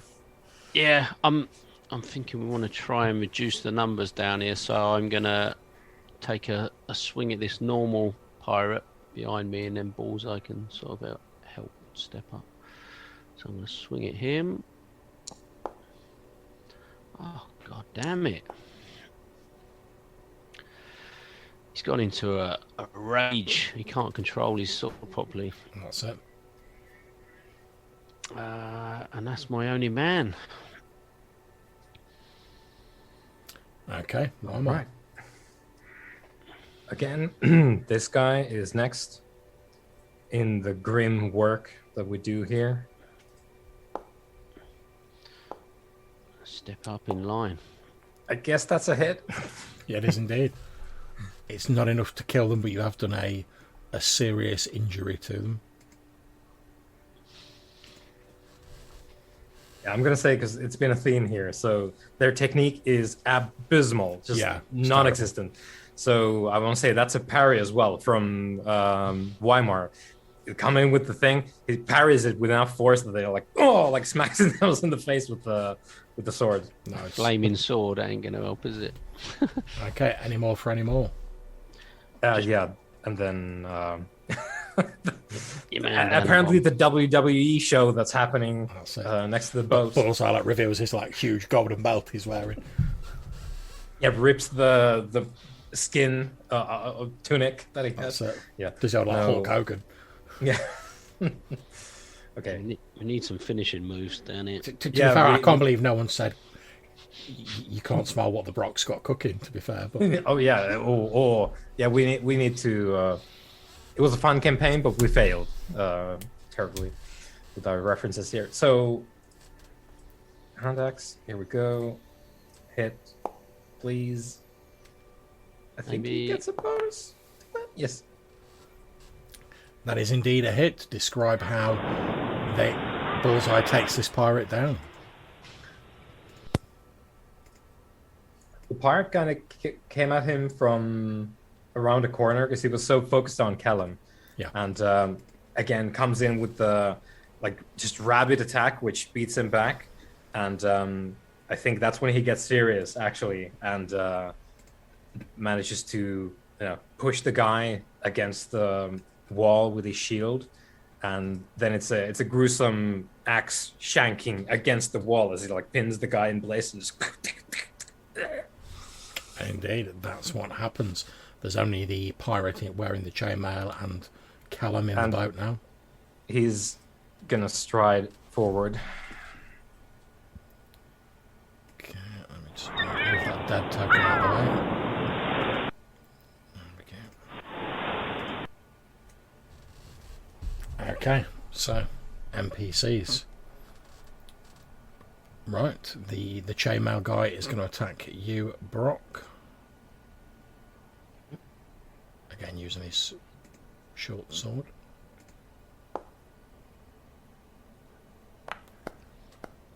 Utterly fails, at which point Callum leaps off the boat into the sea. Well, let's hope there's no sharks, because your boy is bleeding. Interesting. Over to you guys. See Callum like disappears under the water. There's now just this like one pirate down here and the two or three that are up near where Weimar is. Okay, well, obviously this guy's still fighting on, isn't he? The guy with the chainmail. Yeah. He seems to pretty much realise like, oh, there's no way I'm getting out of here. So like, there's nothing for me to do but fight. Yeah. Okay, well, I'll just look to Bullseye, just give him the nod, and yeah, I'll hack into him. Oh, Jesus. I haven't rolled over a 5 since I've got down there. Okay, can Bullseye do any better? Let's see. Come on, I've distracted him with double teaming now. Here we go. The crowd holds their breath as the champion rears for the strike. And no, it's more of a slap. Yeah, pretty much. The three of them are all like tussling backwards and forwards, like over the boat and like in the edge of the water and stuff like that. But no one's landed like a decisive blow on each other. So it's over to you, Weimar, and the two people attacking you. He's continuing to get swung at. So let's see. There we go. See anyone doing anything? Yep, you hack the already injured pirate down. Yep. Now he's getting angry because he's now realized that Purdy is dead too. So it's a case of like there's the he's swinging wildly at the pirate, and Weimar is just like hacking through it. Like the pirate is parrying now, but Weimar is just like continuing to hammer the parry down, and just like eventually it starts hitting it up, and then down he goes. Indeed. Okay. And I'll step here.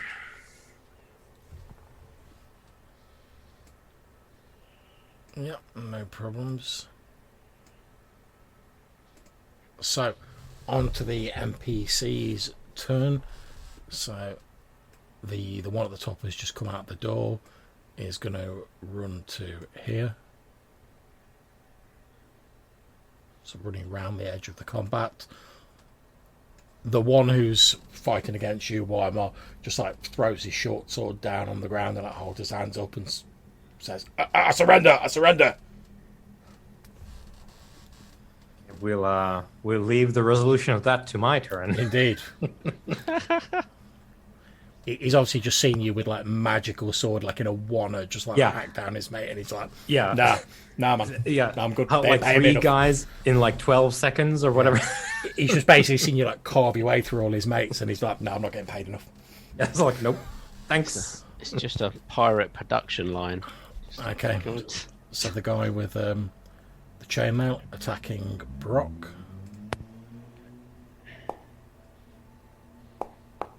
Hits and does you 4 hit points of damage as he finally manages to get a stab in on you with this short sword. Okay, yeah.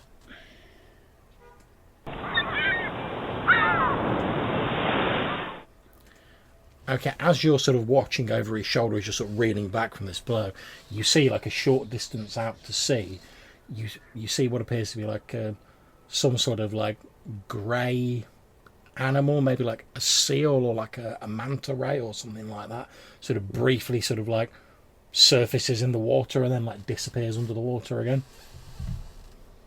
No sign of this captain Nope, during that. he's not surfaced. It's over to you guys again. Okay. Well, obviously occupied at the moment. I won't be able I say we've got the tag team championship of Brock and Bullseye. Yeah. All the bees. Yeah, bring in the steel chair, Brock. We need to Double- sort this guy out. Double B. Here we go. Oh, Okay, yeah, feel free to say how you take this guy down. Yeah, He's so done. obviously Bullseye's managed to grapple up one arm with his shield and sort of basically made him not quite defenseless, but pinned one arm down. And I've just come down with a two-handed sword and literally cleaved his arm off, and he's just fallen to the ground. Yeah, he falls to the ground. You see a few moments like as he fruitlessly tries to like stem the flow of blood coming out of his severed stump of an arm. But you see that as he's doing that, like his face is going pale, like the blood's just pouring out of him. And after a few moments, he just sort of like stumbles backwards and falls limply to the ground. Like,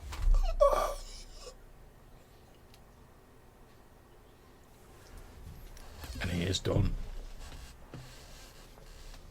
And I should turn and look to the north to see, how things progress to the north. Okay, so as you're looking to the north, you basically see like Wymore standing in this sort of scene of carnage. He's like covered in blood. He's still holding like the sort of hissing because of the blood on it and the heat from the sun, so this hissing blade as this pirate's like holding his hands up in surrender. So we jump to Wymore. This guy's like holding his hands up. What do you do? so just to clarify that I didn't miss anything. What's happening here? Who's this? Pirate? That's another pirate, but they appear to be like running towards like the entrance that you used to get in, probably planning to like get away.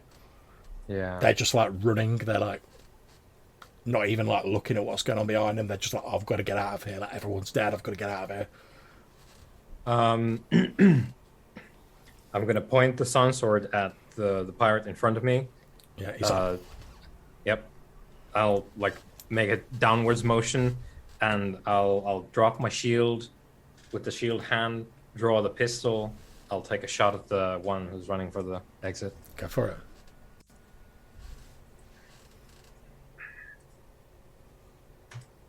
Praise Gale. Yes, it's a hit.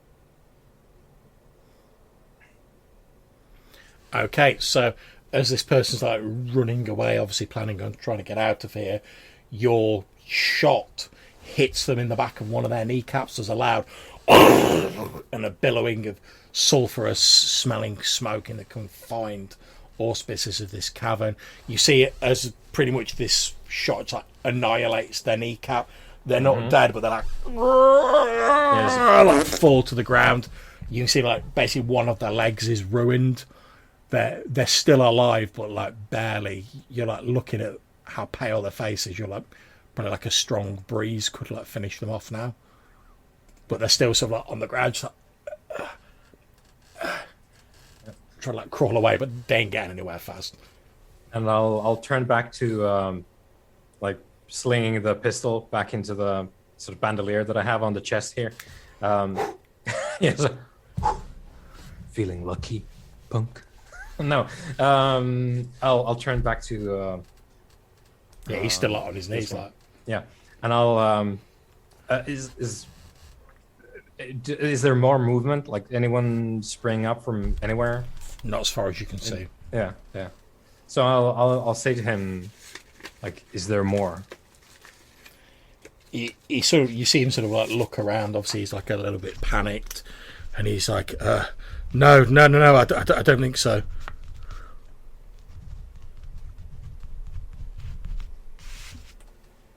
You see him sort of like go pale as he's like looking around and seeing all of his like crewmates just like annihilated around him.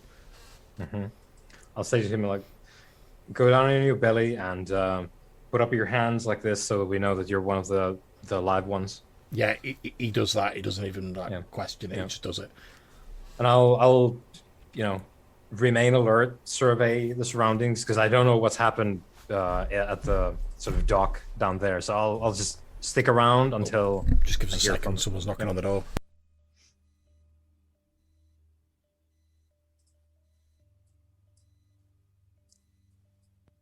So, some sort of Terminator RoboCop type. Yeah, I don't know what scene. happened. Weimar couldn't miss, and everyone else couldn't hit for toffee. Yeah, it's like with Weimar, every turn a hit, and with, like, aside from the first hit with Bullseye, it was just rude gestures.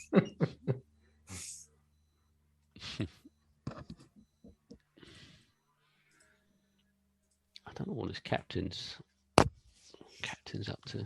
I think Captain probably had some stuff going on. He's got to have some underwater breathing, sort of. Yeah, I think something. I think there's probably some magic going on there. There we go. Sorry about that, guys. No problem. We were just discussing how the captain seemed to have something going on. Oh yeah. Okay, so as you're sort of looking across, you're surveying the scene, you see the sort of injured ice walker woman that you saved. She basically leans down, and obviously with a great deal of effort and pain, heaves up one of like the bigger rocks off the floor of the cave, and she starts like slowly walking across towards this pirate who's like, yeah. And she's like, I'm gonna watch this as I notice it happening. Yeah, if no one's anything to stop her, she literally brings this rock up and then smashes it down on this pirate, killing him. Yeah. I'll nod at her if I can actually catch her eyes afterwards. Yeah, she pretty much sort of like slumps down to her knees. Like I say, she's malnourished, she's injured herself, and obviously that took like all of her strength. So she sort of like slumps down next to like the bloody remnants of the body and the large rock that she uses as a weapon. But you catch her eye, you give her the nod, and she breathlessly, having like heaved up this big rock, just sort of like nods back at you. But she's like sort of almost like slumped over the rock, like using it to hold herself up. Yeah. Okay, so at the boat. Yeah, what's remains at the boat?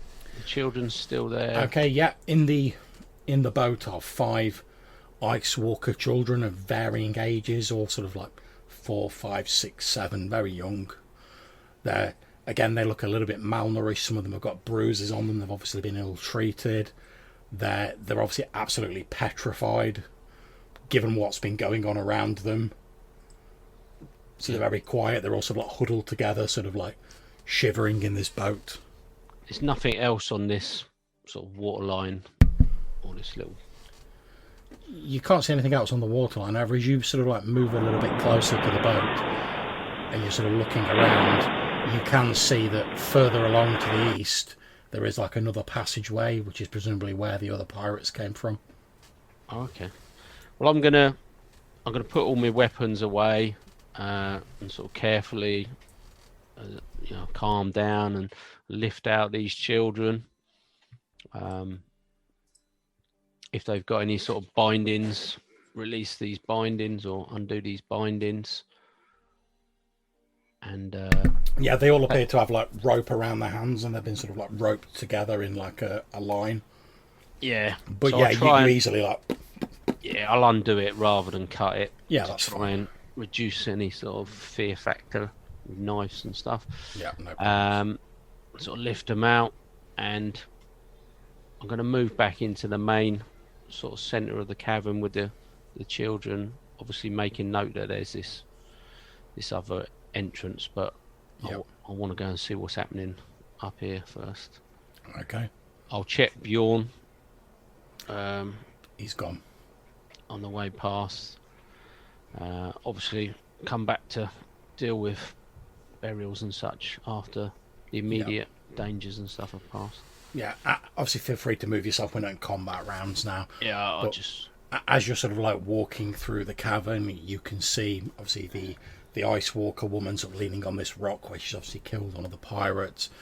Weimar's stood there, still the sun sword drawn and looking around.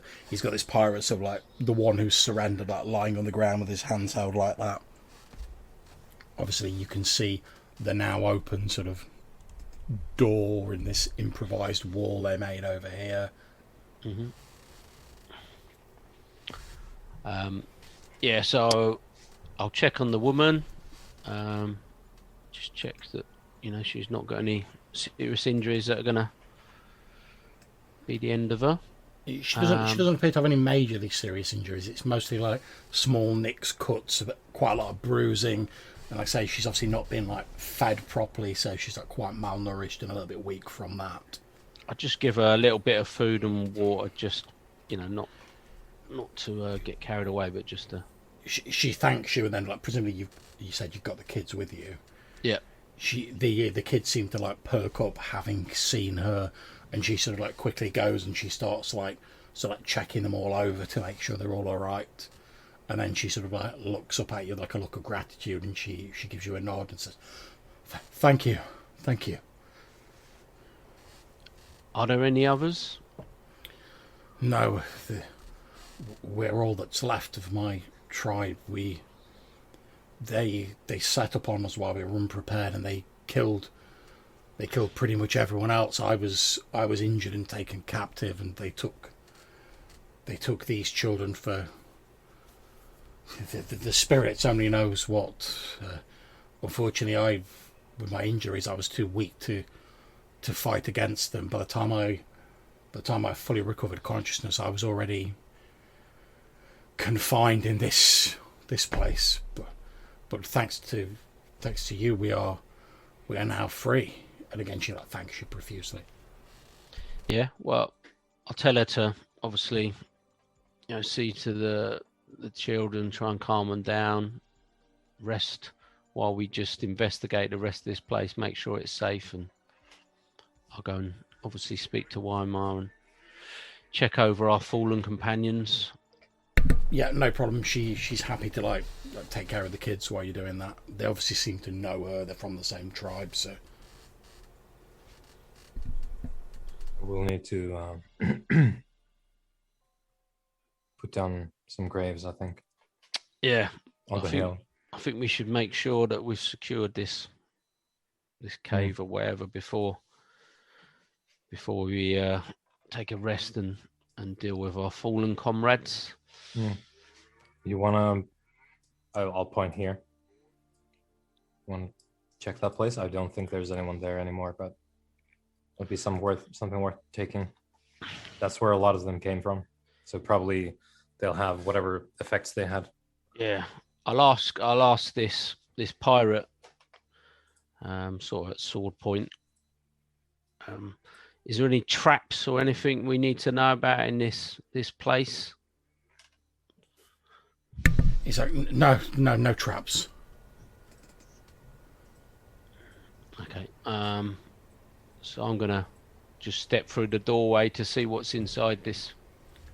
Yeah, you step into the cavern and you see, like I say, it's like an improvised wooden wall with a wooden door in it, but it's been open and left open by the pirates who came running out. They didn't have time to lock it.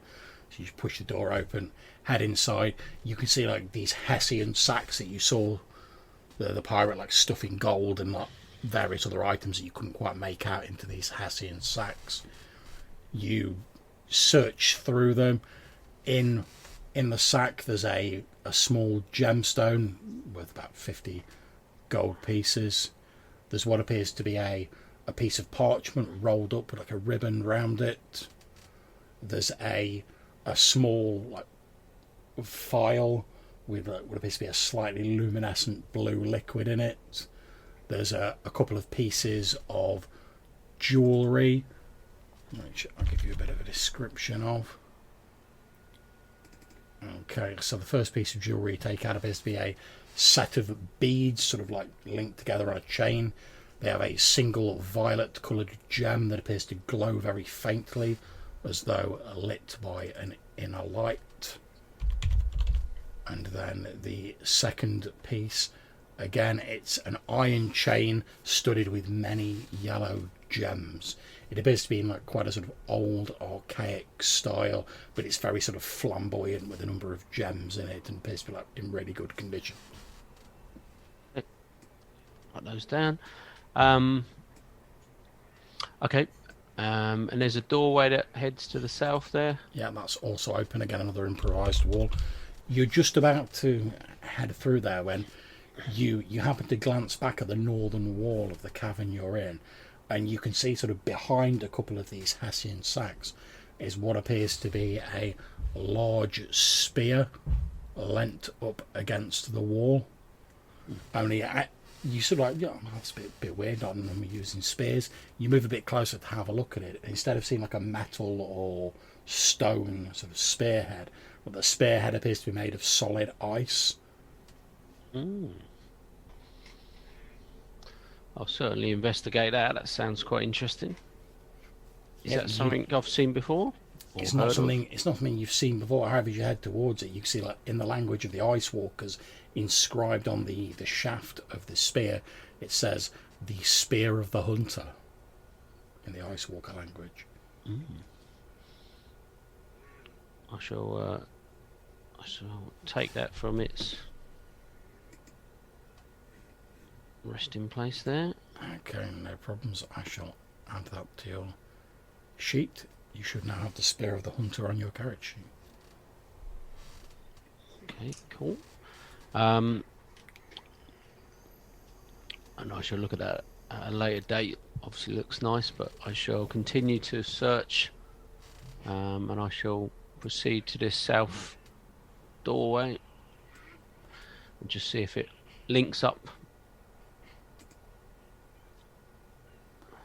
Yeah, not a problem. You open it up, and through another sort of naturally cavernous corridor, you can see again what appears to be another one of these improvised doors here.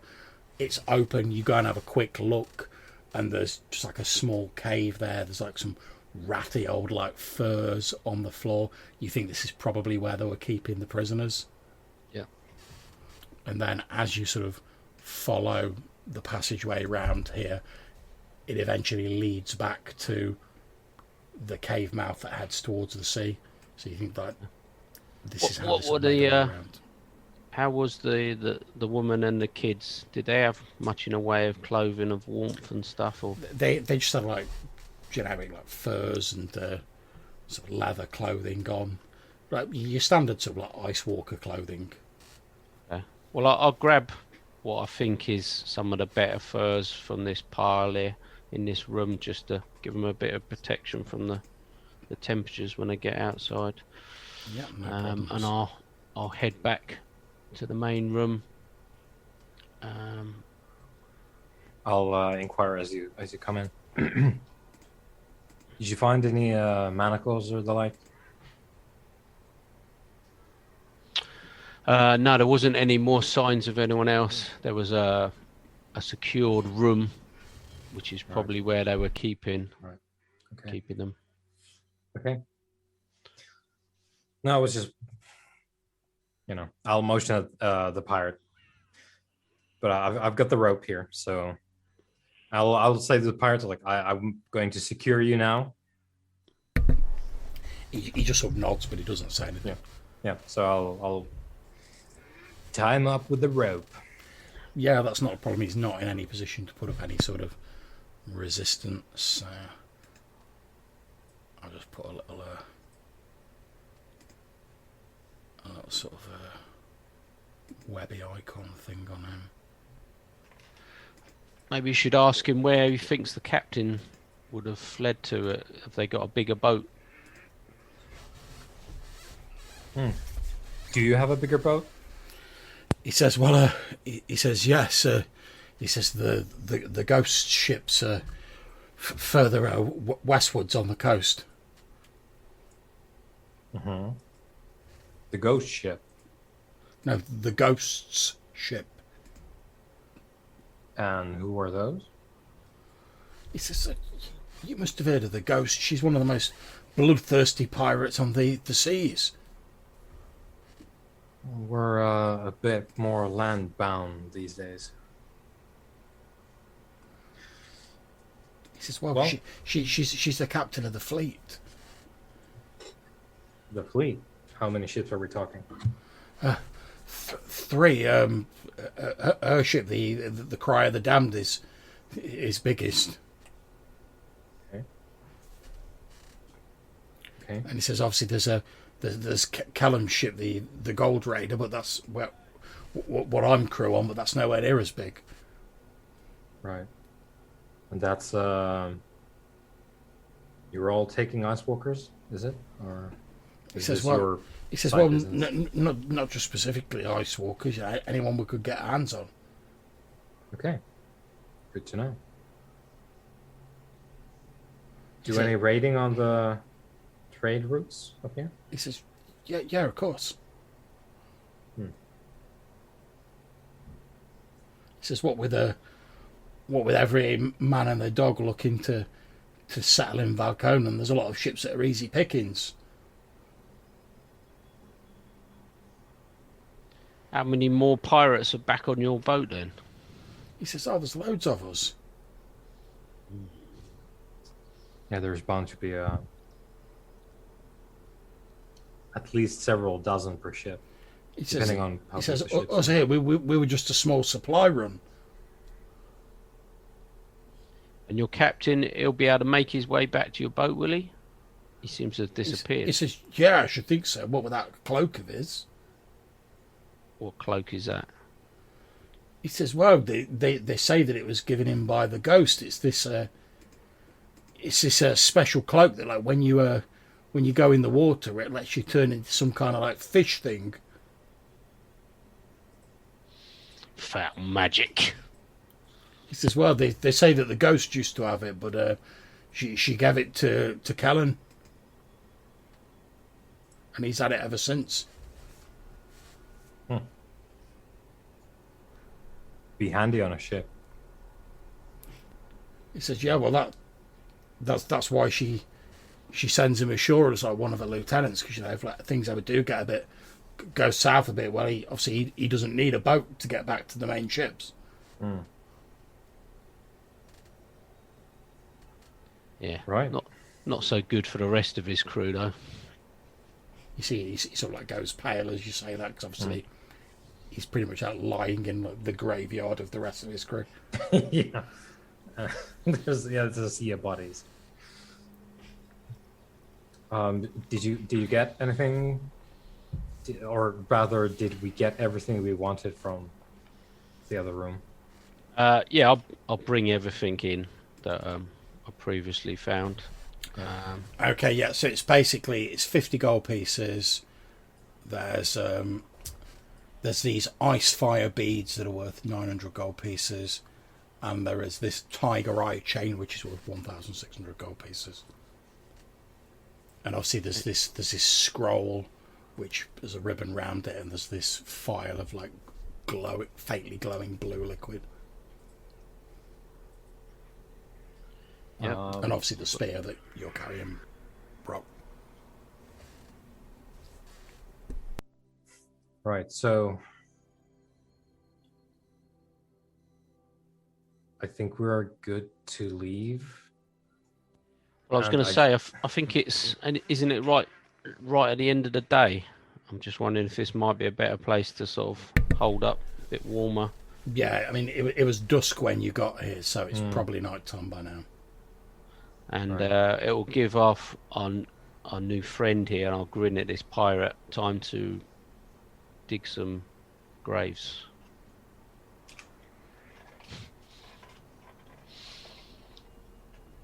I was thinking I'd do that myself. You're free to join, but Well, I'm happy to sort of do the ceremony of such, but right. I feel that he's earned the rights to do the labour, the hard work. Right. Okay. So the order then would be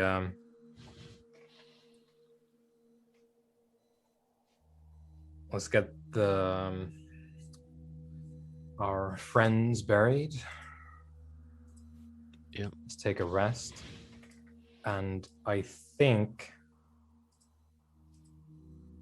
we need to turn around and go back to New Zealand. Right. Have we got anything to fear in Deersun now that we're so close? Yes / or no. Yeah. I don't. That was more complicated than I needed to make it, but Yeah. I don't think we actually know what's going to happen in Deersun. Well, all I'm saying is you've got the journey itself is dangerous, isn't it? Every time we journey, and we're nearly there, is it worth us trying to achieve our goal and then heading back? Yeah, I was just thinking, we have enough food so we can leave. Did we have, how many people we have here? If we're holding up here in the caves, how many people do we need to feed? Well, there's the 5 children, there's the ice walker woman, there's your pirate captive, obviously yourselves, and Bullseye, so it's 10 people in all. Yeah, okay. So I think we can do that. I think we can hold up. They know that the captain can make it back in, I presume, no time at all to the ship. Yeah. And they'll know that something happened here. If they have 3 large galleons, or even if they're not operating galleons, they will have a lot of people, much more than we can handle. Yeah, but do we need to then warn the people of Deersun that there could be some retaliation and not leave them sort of, they're not going to know about this necessarily, and it's not just down the road, but it's not far away, is it? It's the nearest sort of civilization. Yeah, it's about half a day's travel away from where you are now. Yeah. So I'm just a bit concerned that, we sort of came to bury the remains of our previous companion, but also that they might try and retaliate on the sort of nearby town, thinking that we've come from there, maybe. I don't know. So how about this then? We get our friends buried, we'll rest until dawn. At dawn, everyone leaves. We go to Deersun together, let them know what happened. Look for the plan was originally to go to Deersun and find the bones. Yeah, to find the bones of Gordon Sinclair and give them a proper burial. Yeah, so talk to people in Deersun what happened, find the bones. If there's any kind of business to be done, do it, and then head back to New Zealand. How's that? Yeah, I think that's probably our best plan of action with the current situation that we're in.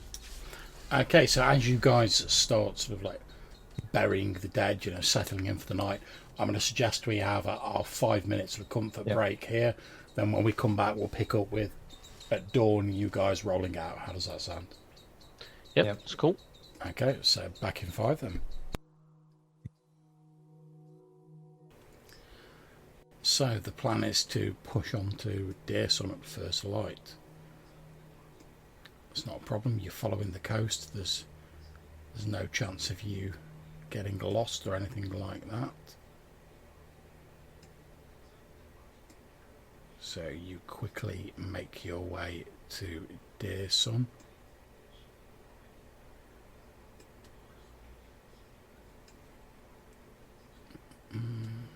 Did the party token jump? Yeah, it jumped right up to the top. I'm not sure why. So let me try. Let me just try moving that again.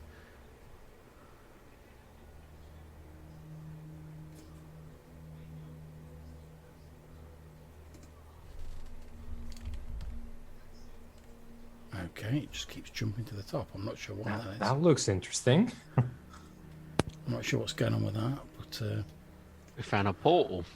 I'll say, yeah, unknown magic portal. Oh, no. What are the chances? Let me just. Random encounters, guys. Yeah, things getting a bit crazy.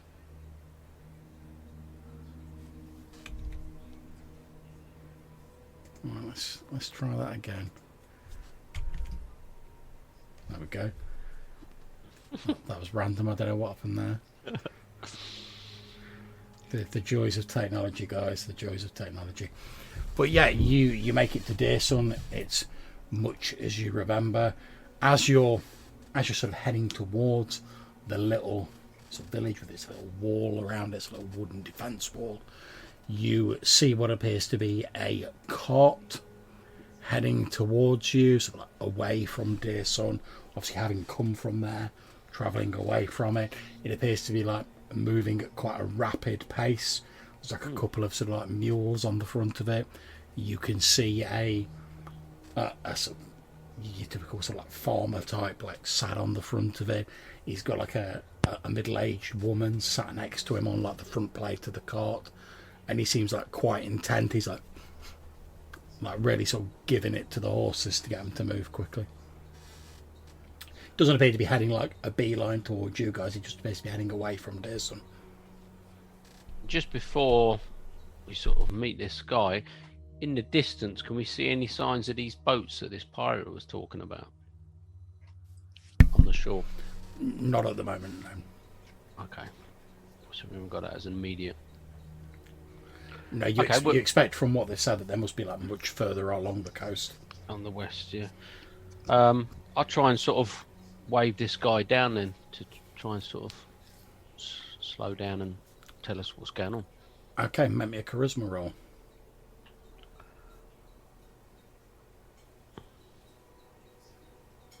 Oh, bloody hell. Okay, so he obviously sees you waving, but like he doesn't seem to be like slowing down. He's like, "Get out of the way!" As he's like lashing the reins of. Yeah, so as he's sort of rushing towards us or rushing past us, I just say, "What are you running from? What causes this haste?" As he's like passing you, he's like leaning back over his shoulder, and he's like, "The village, it's cursed! Cursed, I tell you!"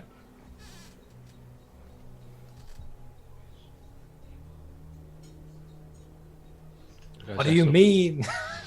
I guess that's all the information we need, almost. So.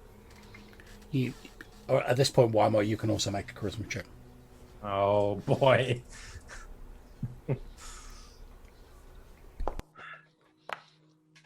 Yeah, that's what I thought.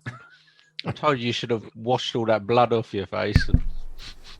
Okay, he doesn't stop, but he slows down a little bit, so you can sort of like jog alongside the cart. And he's like, "Oh, I'm getting my family out of Deersun. It's not safe for all the devilry that's going on there."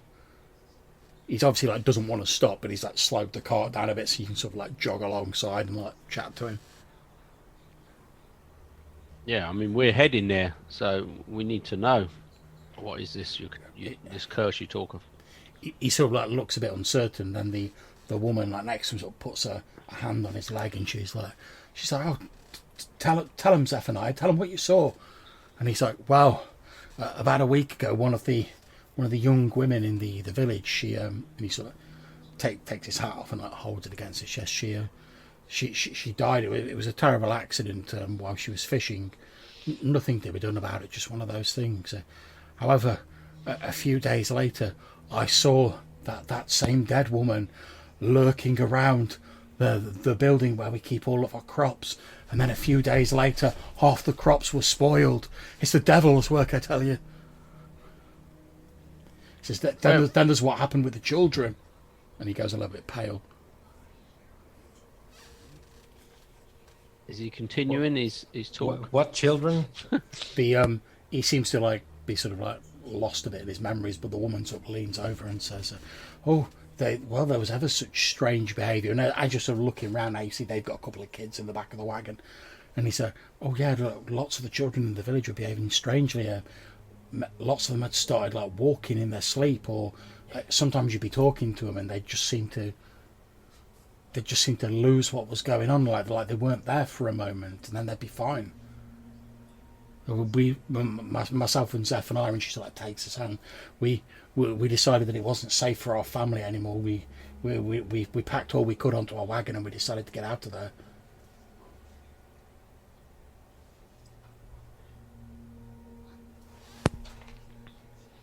Where was this woman buried that had this unfortunate accident? He says, "Oh, she was buried near to the village where we bury anyone who unfortunately dies there." Well, maybe we'll go and investigate. He says, "Well," the man suddenly says, "Well, you feel free. I'm taking my family to somewhere safer. I don't know where, but there's got to be places that are untouched by such devilry." And he starts like lashing the horse again to like get the cart moving.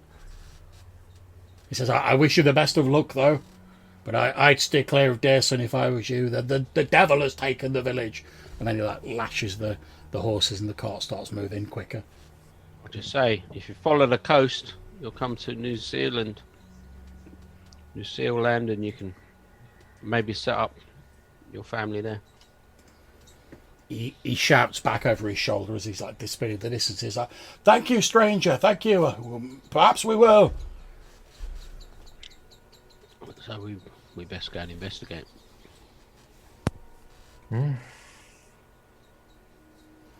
Okay, so you continue into Deersun. It's much as you remember it, a small sort of little provincial village with this little fortification wooden wall around it. However, as you approach, you notice there are a number of sort of armoured like guards standing around that you didn't see previously.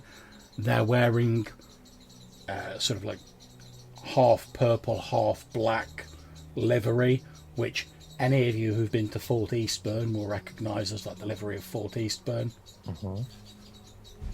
And they just sort of stood around. You can see they're mostly stood around sort of like the main sort of like town building, the centre building. You can see like a number of the villagers are sort of like excitedly like muttering to each other, and they're like crowded around like the central building as well. Through the sort of open door, you can see what appears to be a young woman, again wearing like the livery of Fort Eastburn, a few guards with her, and she's sat down at a table with what you assume are like the elders of the village, and they're having a conversation. Obviously, you're not near enough to like hear what's going on.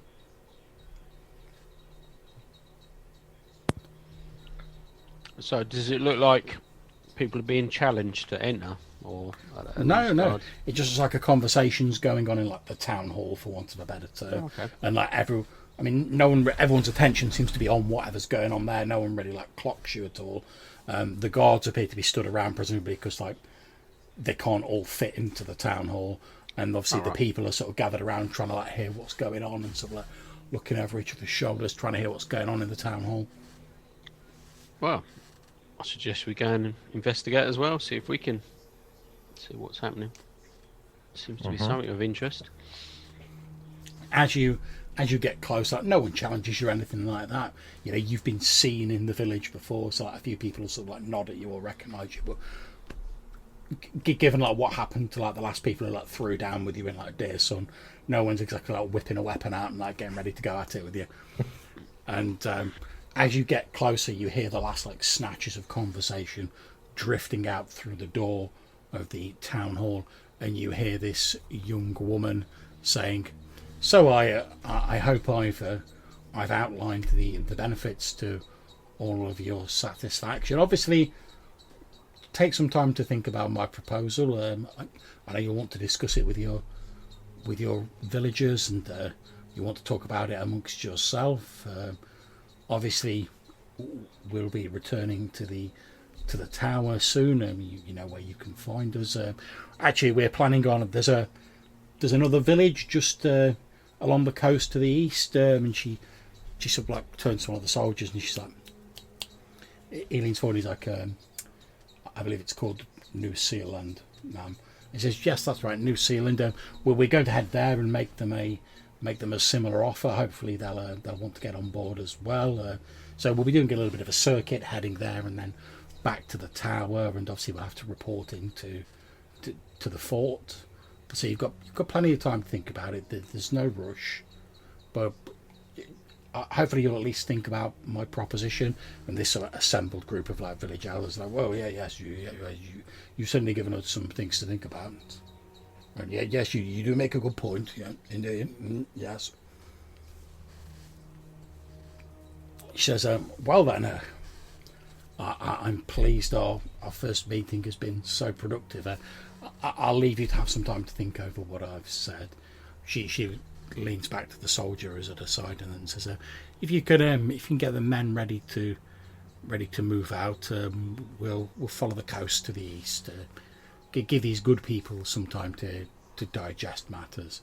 At which point the soldier nods. He walks outside and he starts like snapping orders to the guards to like get ready to move out.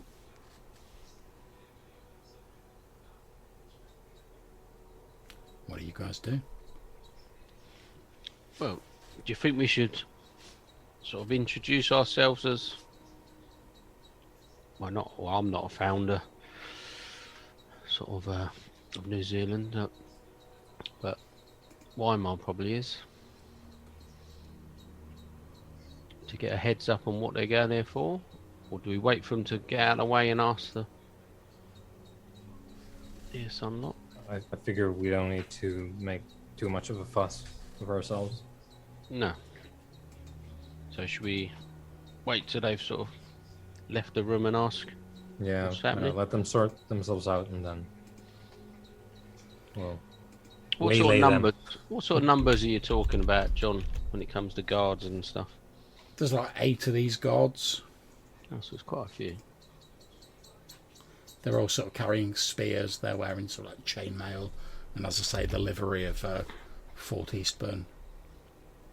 But no one looks unhappy particularly, or no, distress or anything. No, they don't look like they're spoiling for a fight or anything like that. No. The guards are sort of getting themselves ready and grabbing their spears and getting ready to move out. And then this young woman, again like black and purple livery, sort of slightly sort of silvery grey hair, walks out. He says, "Oh, good, Lieutenant, are we all ready to move out?" He's like, "Yes, ma'am. All the men are ready, present and correct." She says, "Well, let's move out then." And she turns back, looks through the door of the town hall and says, "It's been a pleasure. Obviously, you know where we'll be once you've had a chance to think about what we've said, and hopefully we'll speak again soon. Take care." And she forms up at like the head of this small like unit of soldiers who starts sort of like very efficiently, and you recognise like in a military style, Weimar starts sort of like marching out of the village to the east. Yeah, I think that's our cue to get in, talk to the locals. Yeah, there's plenty of them about. Obviously, the elders are still in the town hall. Yeah, that's what I was thinking. Like, grab the like one elder, or if there's an opportunity to talk, like one-on-one, then that would be the preference. But yeah, not a problem. Eventually, they'll start sort of like filtering out of the building, so it's quite easy just to like tap one of them on the arm and like catch their attention. That's not a problem. So, I'll just say, well met. We're neighbours from New Zealand. Oh, well met indeed, young man. Couldn't help but notice the liveried folk from the fortress. Yes, that young woman was Lieutenant Dixon from the fort to the northwest of here, Fort Eastburn. Some business they had? Yes, yeah, I don't suppose it's any real secret. Well, they've approached us with I suppose a proposition, you might call it. Apparently, they're expanding the reach of, I suppose, their fief, whatever you want to call it, and they're looking to fortify the coast of Valconan, against the invaders and whatnot and such like. And well, they've approached us and asked whether we'd consider, as a village, becoming, I suppose, a vassal of their fort. Did you come to a conclusion? No, obviously, a matter like this, the elders, we need to discuss it with the village. They did make a very good case for it, though, I'll say that. Obviously, they're volunteering to to station people here to help with the protection of the village. They're volunteering to help us with resources, things we can't get ourselves. Obviously, it's an extra place we can rely on should the winter hit us harder than we anticipate. That sort of thing. Apparently, according to Lieutenant Dixon, they've already built a tower or a small keep, I suppose you might call it, about a day's ride to the north of here. I think Staffstone, I think you said they were calling it. I will roll out the map that we have. A day's worth north, you say, around here, and I'll start, triangulating on the map. Where are we talking? And I watched the elder take out the red pen and put. Indeed, he's like, oh yes, it'd be about here. Right. Okay. A tower, you say, for the military? Well, it's the way it was told to me. It's more of like a watchtower, so they can keep an eye on things that are going on and the coast. Yeah, and if they the way they were selling it, if villages like ours, if we needed some additional fortification or resources, it'd be quicker for them to get whatever we needed from the tower rather than all the way from Fort Eastburn, which is a good additional day's ride with a fair wind. Still, she seemed a pleasant enough woman, I'll say that for her. Right, okay. Interesting developments. He's like, well, I recognise you. You're one of those New Zealand lot, aren't you? That would be correct, yes. It says, well, your people will find out themselves. They were heading to your village next. Oh. Yeah, so from what she was saying, I gather they plan to make a similar offer to your own village. They said something about this some like ruins of a settlement nearby in the forest. Apparently, they're planning on building another one of these watchtowers there, but they seem quite keen to get local people involved and get permission of people, not just plonk a tower in their backyard, that sort of thing. Well, would be nice to ask at the very least, I'll say and laugh. Yes, quite. Well, they did approach us a while ago and ask about building the Staffstone Tower, although obviously it wasn't mentioned us potentially joining this fiefdom at the time, and obviously we didn't see any harm in it.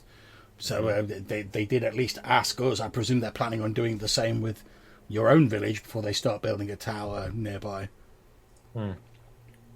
So from what the young lady was saying, I got the feeling that she apologised for the fact her lord couldn't be here in person. Apparently, he's on a diplomatic mission to Fort Kersey or some such thing.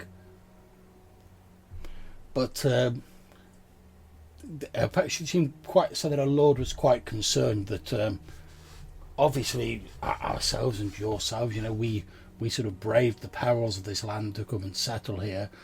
They seemed quite concerned that when the long winter has passed and the summer months have arrived, that those people who had not dared face the risks, who are still back in Rohaleen, would attempt to surge forth here in great numbers and benefit from the blood, sweat and tears of those of us who did risk the dangers of Valcona. And they well, I can't say I'm in favour of that, and they certainly didn't seem to be. So I very much got the idea that the part of these towers was for watching, and also was to make the statement that, well, we don't need a lot of people from Rohaleen coming in and trying to take things over when we're doing perfectly fine ourselves. Well, the affairs of lords. Always putting up towers, seems like. Well, quite.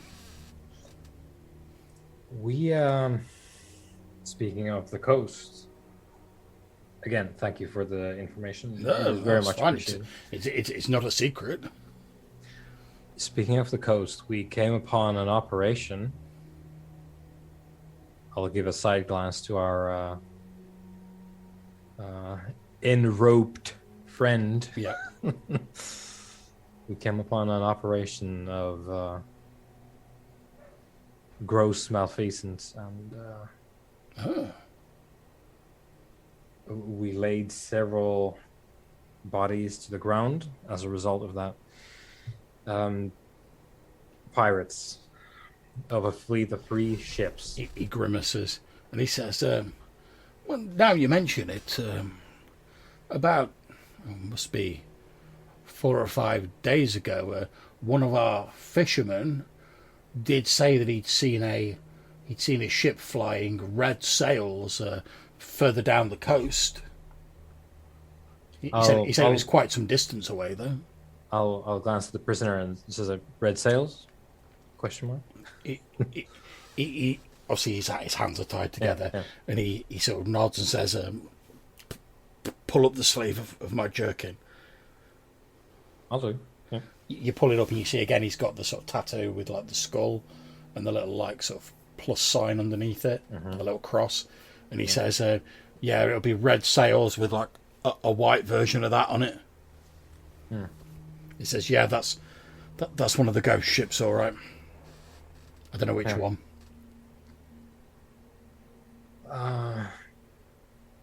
Well, as I said, we put several bodies in the ground, so they might be looking for revenge. And if they decide to take it out on you, I'm not sure if we can help you, but we thought at the very least to bring you the information. And He says, I have my condolences if they. I wish I'd have known that. I'd have asked Lieutenant Dixon whether she could have left some of her guards here to help protect us. Do you have a runner perhaps with a horse? Yeah. At which point he sort of nods and he grabs one of the villagers and he's like Toby, get one of the horses, ride out and see if you can catch up with the soldiers and see if you can bring any of them back. Tell them that we're worried about potential pirate attacks, and we could really, as a gesture of friendship, would they consider aiding in the protection of the village, just in case. At which point the young lads are like, yes, of course, master, no problems. And he gets on like this horse, which it isn't a racing horse, it's like a work horse, and he like, starts like trotting away in the same direction that the soldiers went. Yeah. It seems like this might be a problem for all of us here, and well, we're all probably going to suffer for it eventually, but even if we're not going to be here to help you, perhaps when they come looking for trouble, you have our sympathies and help if we can provide it. Well, thank you, much appreciated. Obviously, if there's anything we at Deersun, I know our village is small compared to your own, but obviously if there is anything we can do to help, of course. I mean, we are, as you say, neighbours after all. No, it's... Although, given upon reflection of what you said, it seems that perhaps the Lord's offer of increased security might bear some further consideration. After all, if we're going to be raided by pirates and the like, we could certainly do with some more trained people. After all, we're fishermen and farmers. We're not warriors. We could definitely use more swords on the coast. Seems like there are 3 ships, I'm being told, and I was not a sailor myself, but I've been on ships. That's a lot of people they could put on the ground. Quite. If they wanted to go raiding. So that is... I'll be upfront. I'm not a great fan. Sorry, very too modern lingo. I'm not one that appreciates the nobility over much. But the Lord of Fort Eastbourne does have swords. Oh, quite. And that's something we do need on the coast. He says yes. They were telling me how a number of units of their soldiery had recently killed this this huge spider thing they were telling me about. I forget exactly what they called it, but yes, apparently they killed it. I mean, the to the north in the on the edge of the Whale Song Woods, and well, if they can take that, assuming this creature was as big as they say it was, if they could deal with that, I don't suppose a few pirates would be any problem for them. No, that definitely sounds like something we could use against the pirates. Have we heard any of the sounds of that giant creature since we've come out of the Nope. cave? Maybe it's true. Well, we as you're saying this, you hear the sound of like footfalls in the distance, and you can just sort of see like this horse like coming back with like these soldiers are walking. They didn't get that far. You can see them like seemingly like all of these soldiers with this woman at the head of them sort of coming back with this like horse like sort of walking alongside them with this young lad on top.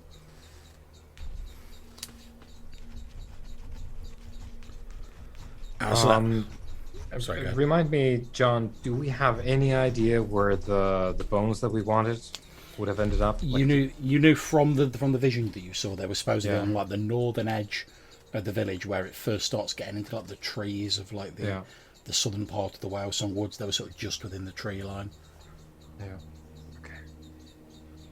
At which point these sort of like guards are walking up with this young woman, and she sort of sees the elder and says, Elder Joseph, your boy Toby here tells me that you're having some problems with pirates. Oh, yes, this fellow here is from New Zealand. At which point she smiles and nods at you, Weimar. Was saying that they've recently encountered some pirates that they had to deal with, and we did sight a ship with a red sail off the coast. Well, it must have been 4 or 5 days ago now, and obviously if they retaliate, well, we'd be hard pressed to defend against them. The young woman says, were they flying any particular standard or symbol or anything of that nature? The elder's like, so what we're talking about, like, is there anything to identify them by? Yeah. So I'll describe the markings we've seen. The young woman pauses for a few moments and then she says, yes, that sounds like the emblem of Catherine Alson, also known as the Ghost. Yes, she'd no doubt cause us some trouble. A number of they call her the Ghost because she's managed to evade capture so many times. Yeah, she's supposed to be quite bloodthirsty and willing to turn her hands to almost anything to make a profit, and like a look of distaste creeps across Lieutenant Dixon's face as she's talking about this woman. He says, well, yeah, obviously we're happy, Elder Joseph, to leave some of our men here. I wish I had more to leave here, but what you see now is the reduced member of my company. We lost a good deal of men fighting against that great beast I was telling you about earlier.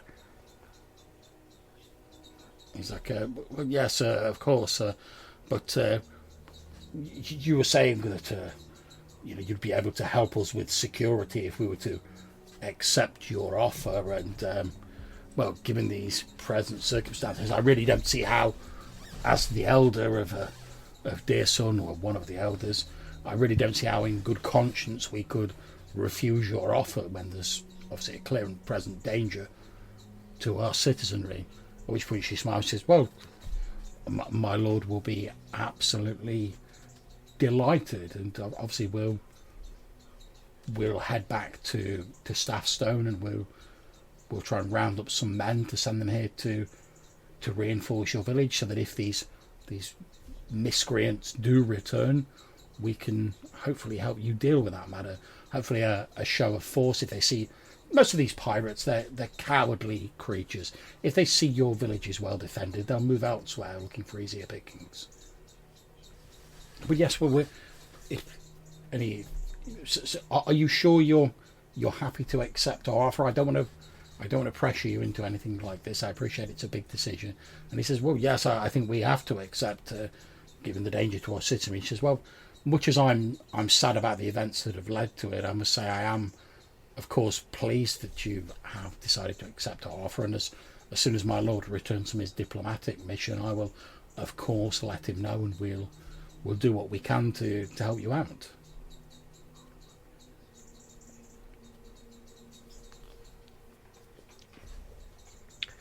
So they said that the Lord of Eastbourne has gone to Fort Kersey. That's correct. Fort Kersey's empty, isn't it? You evacuated everybody after the siege of the Shadow Elves. Yeah.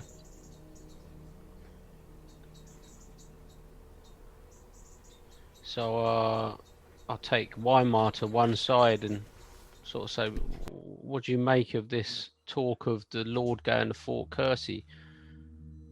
I mean, they know that it's empty as well as us, don't they? And it's probably the reason why they went. I'm thinking they're scavenging whatever they can, and you're thinking they're securing it and taking it over and making it into a new base? And well, it could be, but I don't know if they have the people for 2 forts in just one fort. No, I wouldn't have thought they would either. But I was thinking it's more of they're peeking over the corpse. And the new lord has. Have you guys stepped away to have this conversation? Yeah, off the side. Yeah, just checking. Yep. The new lord is. I would not put it past him to have some interests in that location that we will never fathom, given his proclivities in the mountains. Yeah, I mean, I don't quite understand what he's trying to get from Deersun, because it seems to be a one-way. It seems they seem to be benefiting from everything. What's the fort getting in return? It's just more land, more people. He's probably looking. Is it going to be more taxes? And it's what I've just heard from the elder there. It sounds like we're building a kingdom.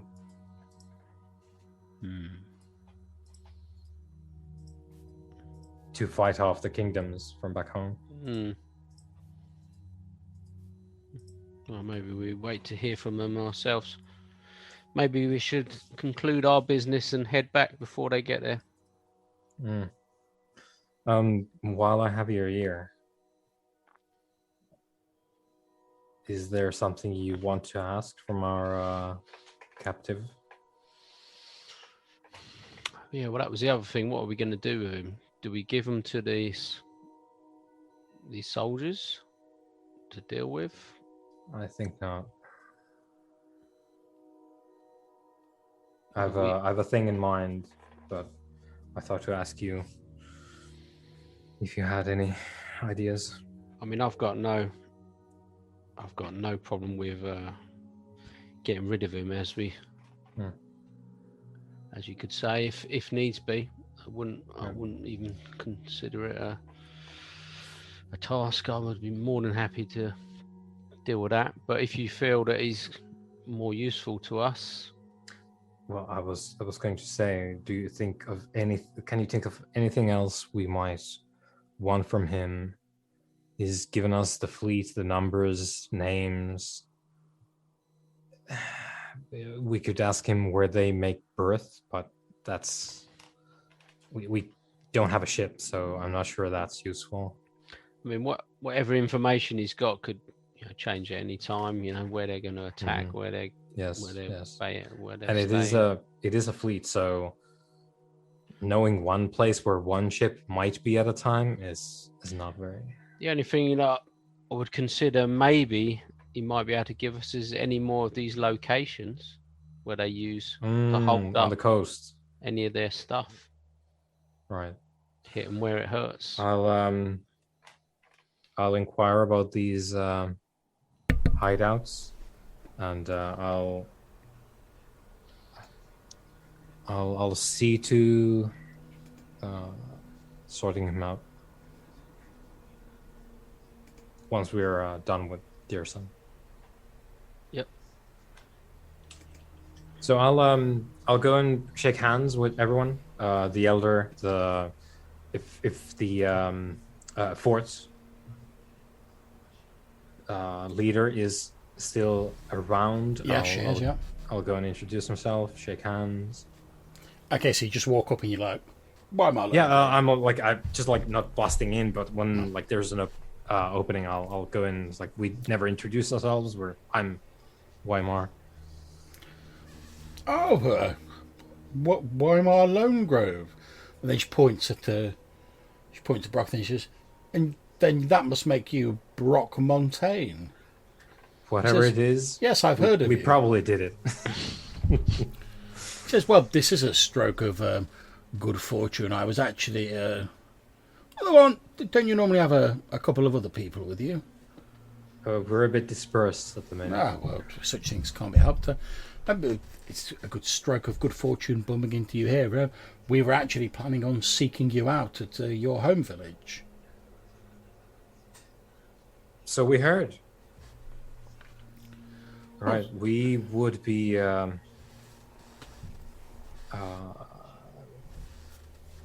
interested in hearing what you have to say.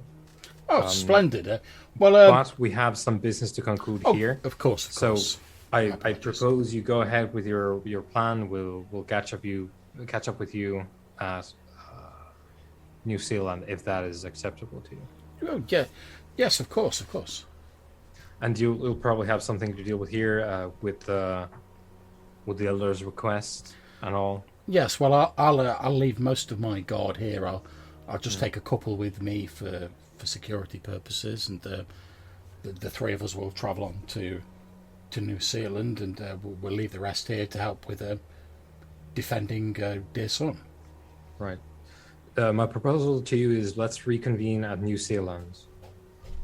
Yes, that sounds absolutely fine. He says, I suppose I should introduce myself. Mercy Dixon. Well met, Mercy. I'm one of the lieutenants from Fort Eastburn, now chief in charge of Staffstone Tower to the north of here. Well, we should be getting on. So until we do meet again. Indeed, don't know. And she starts getting ready to go out with two of her men, and tells the rest to remain behind and help defend the village. Yeah. And you're left to your own. She bids you a farewell and leaves you to your own devices.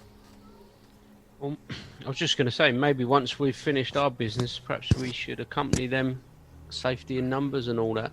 On the way. It was just because I don't know how long it's going to take for us to find the. But we could potentially catch them up. Yeah, we'll catch them if we can. Yeah. Well, I mean, you guys have got a cart there walking, so it's not really difficult. All right. Cool. So off to the edge of the wood, I think, to do the thing that we wanted to do. Okay. Yeah, you've got a very competent wilderness person with you in the form of Brock. So roll me a d6, Brock. Anything but a 1. Doesn't take you very long. You will find the body, but on a 1, it's taking you a while. No, it takes you maybe a couple of hours. Luckily, because it's been raining recently, there's not heavy snow, and you sort of know the rough area. So after poking around for a while, you do indeed find sort of half sunk into the now sort of muddy ground. What you think of the bones of Gordon Sinclair. There's still a few tatters of his clothing and personal effects about it, which you recognise. Yeah, well, we should, we'll probably bury him just inside the woods, I guess. Out of the sort of plain view and such. Give him a proper burial. Follow any standard protocols that he would have followed, if we know him. Yeah, I mean, obviously, like most people from who originally came from Rovellini, follows the way of Leander, which you certainly Weimar would be familiar with, because you'd have seen people have to be given battlefield burials and stuff like that. So you probably know an abbreviated version of the sort of burial rites. But at the very least, I'll know a short, unrelated litany. Yeah. So we'll do that exactly. So I'll probably read off like the ones that I remember, the battlefield, litany, and then like these like conviction statement, prayers that we probably have for Leander as well. I'll just read out those for. And indeed, as you're reciting these litanies, and Brock is sort of like covering the grave over and like making it all nice, etc., you see like a faint, hazy figure of Gordon Sinclair sort of stood at the foot of the grave. He like looks down at it sadly. You can see through him. He's gauzy and transparent. He looks down at it sadly, looks up at the two of you, smiles, then he turns around and starts walking off as though he's walking into the forest. But with every step he takes, he gets like fainter and more indistinct until eventually he like disappears. And I'll just say farewell, my friend, as he sort of walks off. You very faintly just catch the word farewell. So like drift and thank you. So like drifts back, but it sounds like hollow and echoey, as though it's like coming across a vast, incalculable distance. And then the voice sort of like trails away into silence as the last like misty remnants of this spectral figure of Gordon Sinclair disappear, having been laid to rest. And you're both filled with a sort of an odd sense of sort of, given everything that's happened recently, you're filled with an odd sort of sense of like peace and rightfulness as you've laid this unquiet spirit to rest. Too much burying of companions. It was a more costly trip than I anticipated. So these ice walkers, where are they from? Where are they planning to go to? Because they've got no one either, have they? They don't seem to have thought about it. Like I say, they're the last survivors of their tribe. They can't really go back to their tribal lands because there's not like enough of them. Because most of them are kids. Like the woman couldn't possibly support all those kids on her own. Just but logistically, it's not possible. And obviously, they're all still in a bit of a state of shock, so they don't really seem to have thought about it. That her only thought was like, "Oh, I've got to get these kids away from these like horrible people." But now that they are away, she's sort of like in a bit of a sort of daze, like didn't really think about the next step of it. She's like, "I want to get away." She never really expected to actually be able to get away. Yeah. So she like never planned beyond that. So does Weimar think there's any reason they wouldn't be able to come back to New Zealand? No, that was entirely the thought from the word go, because we knew nothing about Deersun, and we're definitely not sending him to the fort. No. So New Zealand it is. So I'll tell her, I'll take her to one side and let her know that they're more than welcome to journey with us. Yeah, she accepts your offer. I mean, she's very grateful to you all because you've like rode in like big shiny damn heroes and like rescued her and these poor unfortunate children. So yeah, she's quite happy to go along with that. You find out that her name is Lan Rivar, and she was a member of the Snow Lynx tribe, but like I say, they've been pretty much wiped out. Aside from the few remnants here, like her and these children. She had a bit of a general chat. She gratefully accepts your offer and again thanks you both profusely for saving her and the children. And then she spots that you're like carrying this spear, and she says, "Oh, good. I'm glad to see that the spear of the hunter has been recovered. I wouldn't like to think of it languishing in that dark, horrible place." It was something from your tribe, was it? Yes.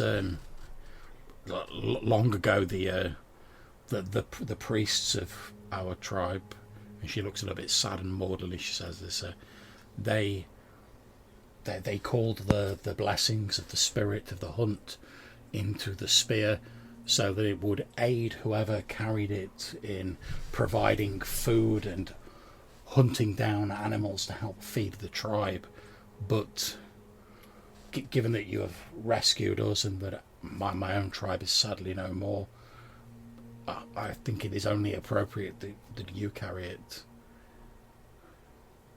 Well, I gratefully accept this gift from your tribe, and I shall put it to good use in future times.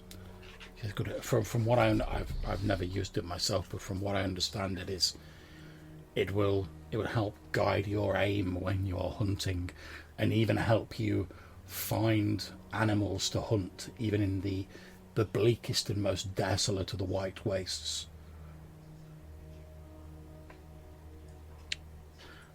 Well, I'm sure the priests of the Ice Walkers know what they're doing. I'm sure it will be good, be put to good use. So again, I thank you. Indeed, although they are now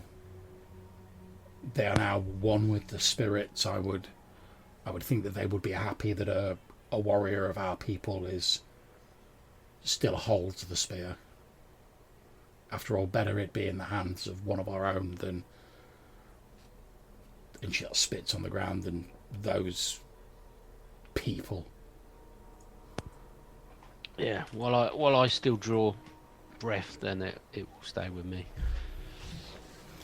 She says, good, and do not think that I will, that we will not contribute when we are within your halls. Although I am weak at the moment, I am more than capable of, once I'm recovered from my injuries, of bearing arms to help in the defence of your halls. It is the least I can do. Although, of course, my priority must be the survivors of my clan. I must teach them our ways. They're still very young. Yep. And we just have our general chit-chat as we, no doubt, will start to head back to New Zealand.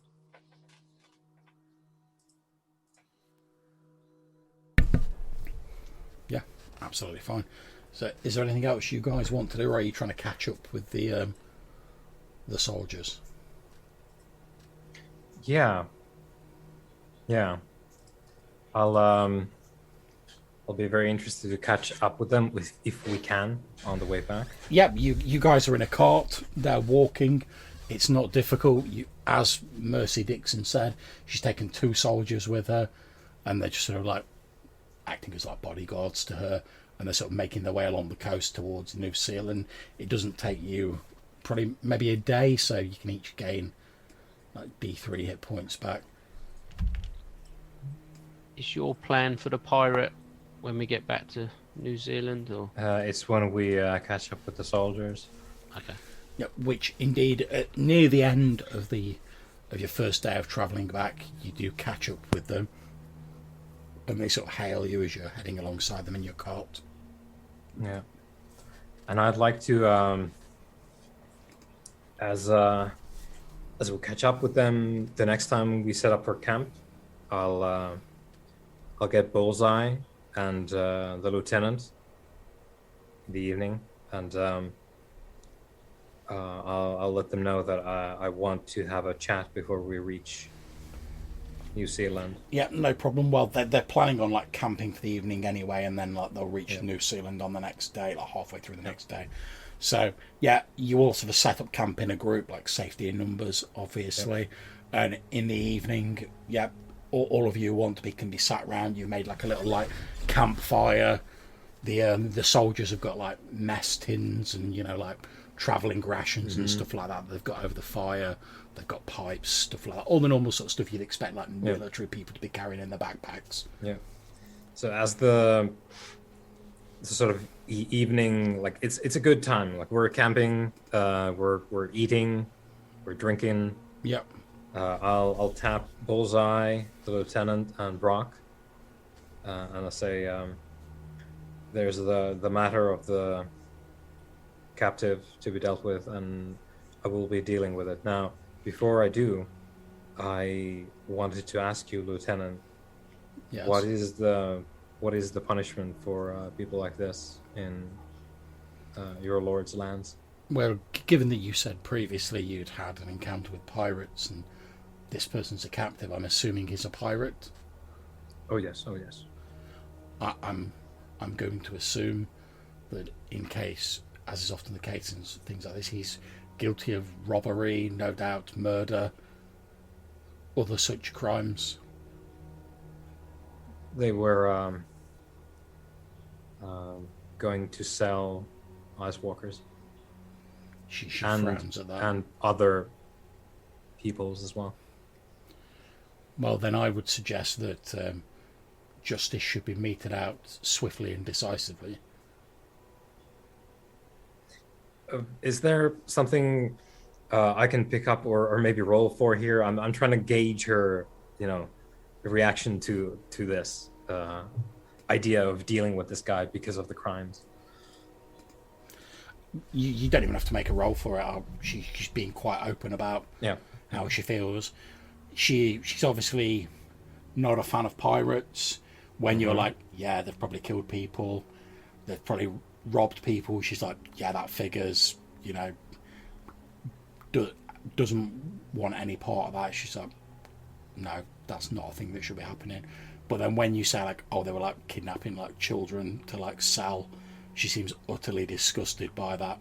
And like, if she was even slightly wavering about like what should be done with them, as soon as you say that, she's like, nope, let's just deal with it. And she goes on, she's like, resources are so scarce that I do not believe we should spend another day feeding such a person. I'm going to look at Brock and say, because you have stronger ties to the people owed retribution here, if you want to do it, you can do it. I will do it otherwise. If you demand to do it, that is completely fine. And I think we will all agree if you wish to do this yourself. The lieutenant nods and says, I certainly have no disagreement with that, as you are more the wronged party than I. Well, I would offer that same courtesy to the woman of the tribe that was, wronged, basically. So, okay, we'll go tap her then. Bring her into the circle. Yeah, you bring Landrivar over. Before that, did you ask him about other hidden locations along the coastline? Oh, yeah. So that would have happened during the... we had like a we'll day. hand wave that. That's fine. Yeah. So I would have asked him, like, is there any more, just basically safe houses, like hiding Caves hideouts and such, on the coast that he knows of. Now, he's only one person off of one ship, so could be he knows absolutely nothing. But it's worth asking, isn't it? Yeah. Okay, he tells you that further along the coast, and I will indicate it on the map.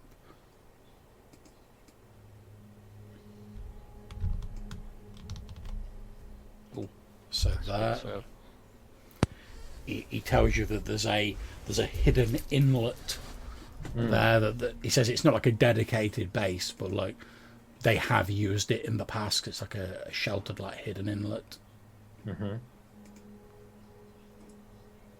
Okay. Okay. Yeah. So I would make that offer to. Was it Lambasar? Landrivar, yeah. Landrivar. I want to stress, as Brock finishes, I want to stress that we're not forcing this on her. Yeah. But if she wants, then that's something she can do. Yeah, I will basically sort of say the same thing as Wymar said to me. If you don't want to do it, I'm more than happy to do it. But it feels like it's your decision to make, and if you wanted to get some sort of justice or retribution, or she says, I'm perfectly, given what they did to us, I'm perfectly happy to send him to meet whatever foul gods he follows. But just be sure that it doesn't weigh on your conscience your conscience. You know, if you want me to do it. She looks at you and her features soften a bit, and she says, I thank you for the offer. It is very kind of you, but I assure you my conscience will not be overburdened by removing such a creature. Okay.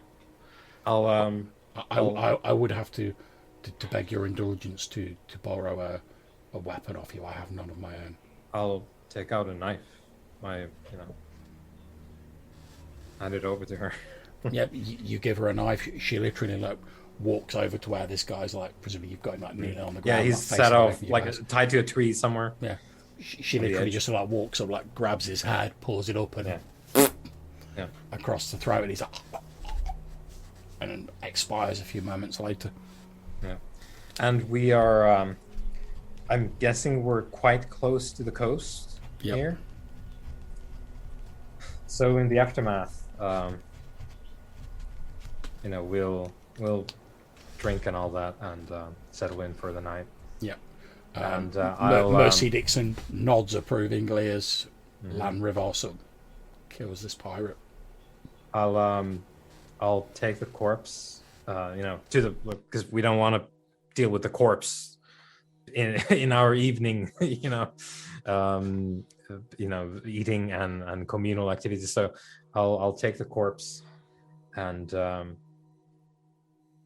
actually spend the rest of my rope on this. So I'll, as close to the water as I can, I'll get a tree, I'll put him up, the classic noose on his neck, tied up so that the rope is there, so that his corpse will be hanging off the tree there. I'll have taken off his shirt, and with the same knife, presumably, if she gave it back to me. Yeah, she would have done. Yeah. I'll have carved on his chest, slaver, in the common tongue.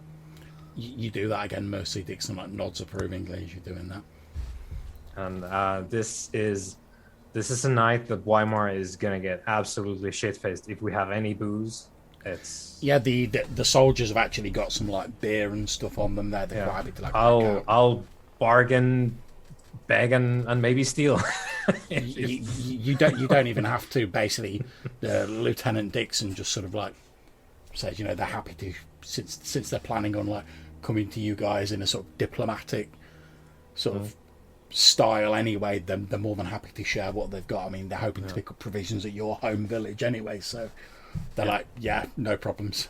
So Weimar is going to be extremely morose after this, and get tanked. Okay, so we sort of fade in later on to a scene where Weimar and Mercy Dixon, Lieutenant Dixon, are sort of sat around the fire. Obviously, people are still about and everything's still going on. And she says, "Tell me, Weimar, you're a military man, aren't you?" Well, used to be anyway. No military around here. He says, "Yes, I've done my time soldiering myself.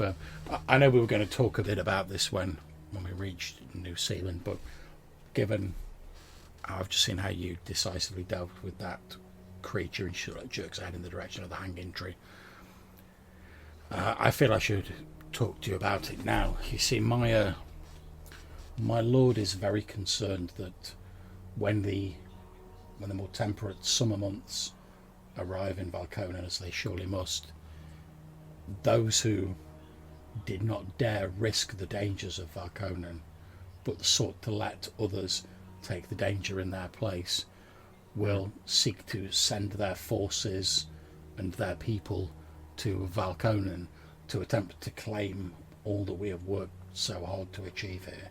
It's just a matter of time. Yes, I agree. My lord has been working on consolidating and uniting at least the coastal area in order to hopefully deter them from this. I may mention the recently completed Staffstone Tower that I have been placed in charge of. We hope to build another such watchtower in the ruins of Castlemaine, I believe it's called. I'll nod. just across the river from your village of New Zealand. Mm-hmm. It is hoped that if we can build enough of these watchtowers and fortify the coasts, it may deter those who had not the courage and the fortitude to leave Rohaleen from attempting to profit off our hard work. The word of the vanguard of the immortals, your band has reached the ears of my lord and many others such as myself. My lord would actually like to have a meeting with yourselves when he's returned from his current mission. He hopes to make the same offer to your home village as we made to the elders of Deersun, but more than that, he would also like to extend an offer to you personally to become the, I suppose, the Castellan, if you wish to call it that, of the new watchtower that we would seek to build in the ruins of Castlemaine. People with good military experience and strong morality are few and far between in Valconen at the moment. We have heard of your deeds. My lord believes that if you were willing, you could play a great part in ensuring that the future of Valconen is not swept over with a tide of idle, rich nobles and their lackeys from Rohaleen. And you'll hopefully forgive me for I am drunk, and That's fine. we I've been a soldier myself. and we have dispatched a man whose life came to the sad pass that he was willing to sell people. Like, never mind his. Can you really call such a person a man? I wonder. He was once. Never mind the corpse now swinging in the wind. We are all the sum of our decisions, Wybar, both the good and the bad, and we have to take responsibility for wherever the path we choose leads us. That's right. And as I was saying, you will forgive me. My first concern here is that I would have avoided having myself and my friends, my new family, be lorded over by a noble from the old country. And instead, I would have them be lorded over by a lord from the new country. I entirely understand that, and it is the belief of my lord that the old ways of doing things are not suitable for this new land. It is his hope that by building this series of independent but interrelated watchtowers, that the people in charge of those watchtowers would form I suppose call it a council, a group, whatever you wish to call it, so that each of these towers would be governed or presided over by someone who is from that area. So that the interests of those people within that area could be represented. My lord recognises that the concerns of the immediate concerns of Fort Eastburn are not necessarily the concerns of Deersun or the concerns of New Zealand, although they may have an effect on each other. And he believes it is only right that if a tower was to be built in the neighbourhood of New Zealand, that someone who has lived and worked and bled for that area should be the person to be in charge of it.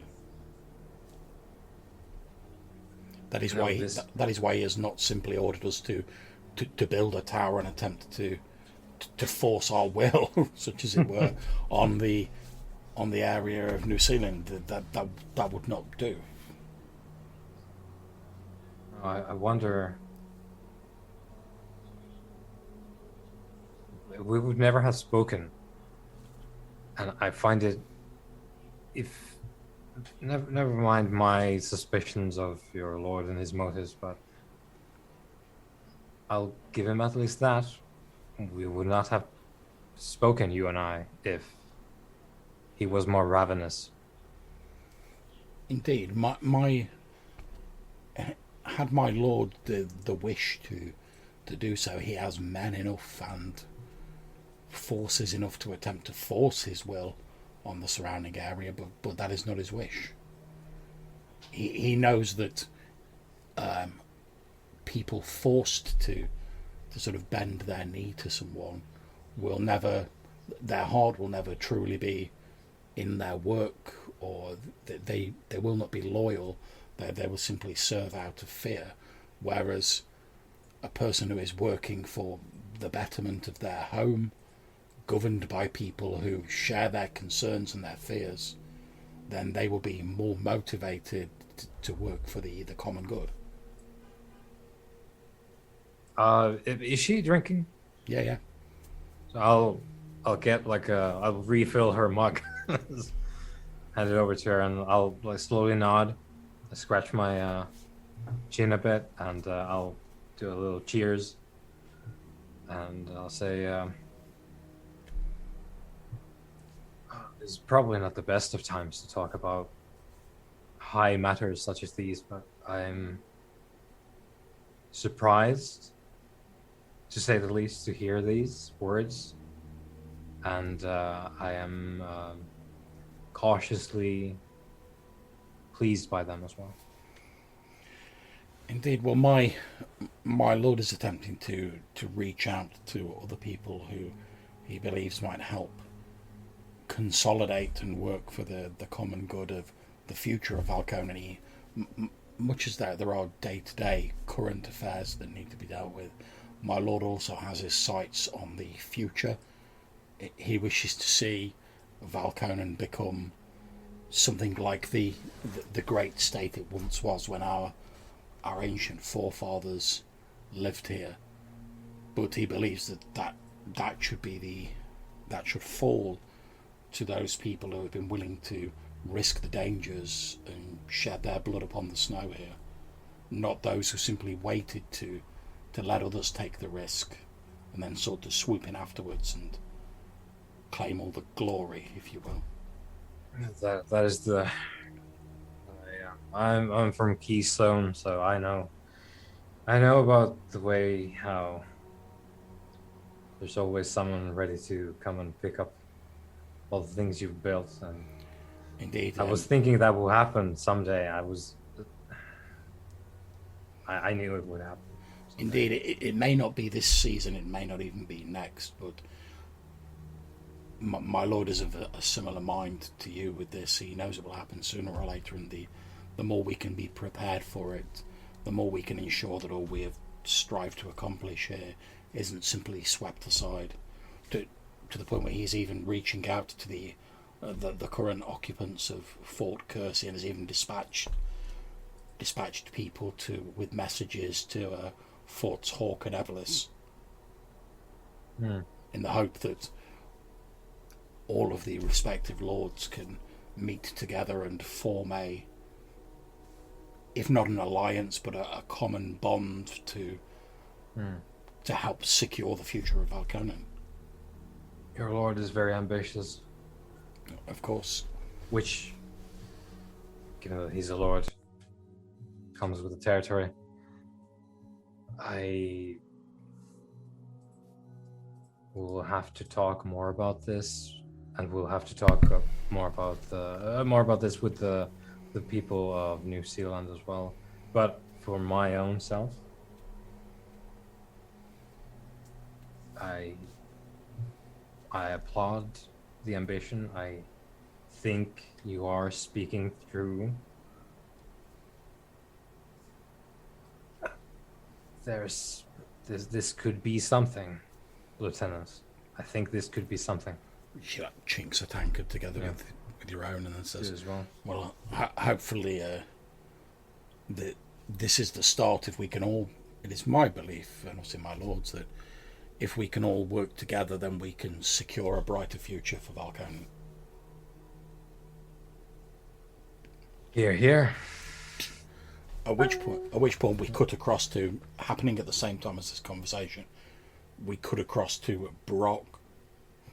Brock, you're sort of stood there like mingling, eating a bit of food, doing whatever, and you hear like a couple of the soldiers, like the two guards who are with her, sort of like talking, and you just catch the end of the conversation as one of them's like, yeah, well, I don't know how we'll get on with them things at Fort Kersey. And they're sort of stood like chatting to each other, like having a drink, leaning on their spears. Yeah, with that, I'll approach. And I say, I couldn't help but overhear you talking about Fort Kersey. He says, they turn around, they've obviously had a bit. Yeah. From the look of him, he turns around and he says, yeah, that's right. Lord Brannan's gone on like a second diplomatic meeting he's gone to there. And do you know who lives at Fort Kersey? He says, well, what I hear is it's these weird, like, what Tom, what did the old guard boy call them? He's like, oh, shadow creatures. Yeah, that's it. Yeah, I'd be surprised if he managed to negotiate with them. He said, the soldier leans over and he says, well, I don't know how true this is, but he says, well, what I hear is these like shadow elf like creatures, apparently, like, they're mainly bothered about trying to find a cure for their like condition. Trying to like get themselves back to a bit more like normal, like. And he says, well, my lord's no like master of the arcane arts, but he does have certain resources in that department, so he's hoping that, if he offers to help them out a bit with what they're trying to do, maybe they'll help him out a bit. That's what the diplomacy game's all about, isn't it, Tom? And this other guy's like, yeah, it's all about a bit of give and take, isn't it? Yeah, I mean, I do most of my diplomacy with my sword, and I sort of pat the hilt on my sword. So I wouldn't know about those things. Well, what do you think of this new lord of yours? What do you make of him? What, Brannan? Hmm. He says, yeah, he seems all right. I mean, don't get me wrong. After Lord Eastburn died, there was a bit of upset and a bit of like friction and whatever. And any time a noble dies, there's all manner of rumours flying around and people saying that someone killed him and whatnot. And like a few people left, and there was a bit of trouble with like law and order. Whenever like a lord passes, like all the criminals come like crawling out of the woodwork. I think it's a free for all. And he had to like crack down a bit hard, like at first when he was taking the reins, to like make it known that like he wasn't going to stand for any of that sort of behaviour in Fort Eastburn. But now like things have started to settle down a bit. He's been doing a pretty good job as far as I'm concerned. And I like what he's saying about like keeping Valconan for those of us who were willing to like take the risk of coming here, rather than just letting any like Johnny come lately like come sailing in when we've put all the bloody work in. Yeah, I heard there was quite suspicious rumours about how he became Lord. He said, yeah, there were lots of rumours flying around. He's like, and don't get me wrong, whether any of them are true, I can't say or not. But all I can tell you is that Lord Eastburn was, I don't mean to speak ill of the dead, but he was a frightened old man. He'd been shuttled off to Valconan by like his family because he was like fourth son or third son or something like that. So they didn't really have anything for him back in Rowley, so they stuck him on a boat and sent him here. He was an old man. He just wanted to live out the rest of his days, in his little fort, like king of his tiny little hill, and that was it. And like I say, he was an old sickly man. And it's sad, but he died, and whether the rumours are true or not, I can't say. But I personally think Fort Eastburn's far better. I mean, I can't picture, again, don't mean to speak ill of the dead, but I can't picture Lord Eastburn, rest his soul, Leander, rest his soul, like trying to weld everyone together, you know, to get everyone working together towards like the same thing. He'd have just been happy to like sit in his fort, live out the rest of his days quietly, and that'd have been it. And did you serve with the Lord himself? I mean, did you Well, I wasn't travel with him? I wasn't one of his personal guard or anything like that. But yeah, I went on a few like missions and whatnot where he was there. Yeah. I mean, back when he first arrived. I mean, later on when he started getting really ill, not so much. He didn't really leave the fort much. And what about the new Lord? Do you serve closely with him? He says, "Well, we've been assigned to Staffstone Tower now, so we take our orders from Lieutenant Dixon." He sort of like points back across where you can see in the distance, like by one of the fires, like Weimar and like Lieutenant Mercy Dixon talking. He says, "Yeah, we take our orders from Lieutenant Dixon." But I've been on like guard duty when he was walking about, when Branham was walking about and stuff like that. I've bumped into him a few times, you know, when he was getting stuff from like the market sellers in Fort Eastburn and stuff like that. He seemed right. I mean, don't get me wrong. He came off as a little bit stuck up, you know, like all these nobles do. I mean, they can't help it. But yeah, he seemed all right. Never did me no harm. Yeah, I was. Well, I heard rumours when I was in that area that he used to travel to some strange cave. He says, "Oh yeah, about a day's ride to the east of there." Yeah, he's from what I heard, again, take it with a pinch of salt. I don't know how true it is, but from what I heard, he's really into like his old history. You know, I mean that's part of the reason he came to like Valconen in the first place. You know, there's so much like old shit around here, and he's like. He said that there was some like these caves were like really old, and there was some like old stuff in there, and occasionally he'd get some of his like guards together and he'd travel out there to see if he could find any old stuff in these caves, and occasionally he'd come back with a few like little bits and pieces, like bits of statue and bits of stone that he'd found and stuff like that. Got right excited about it.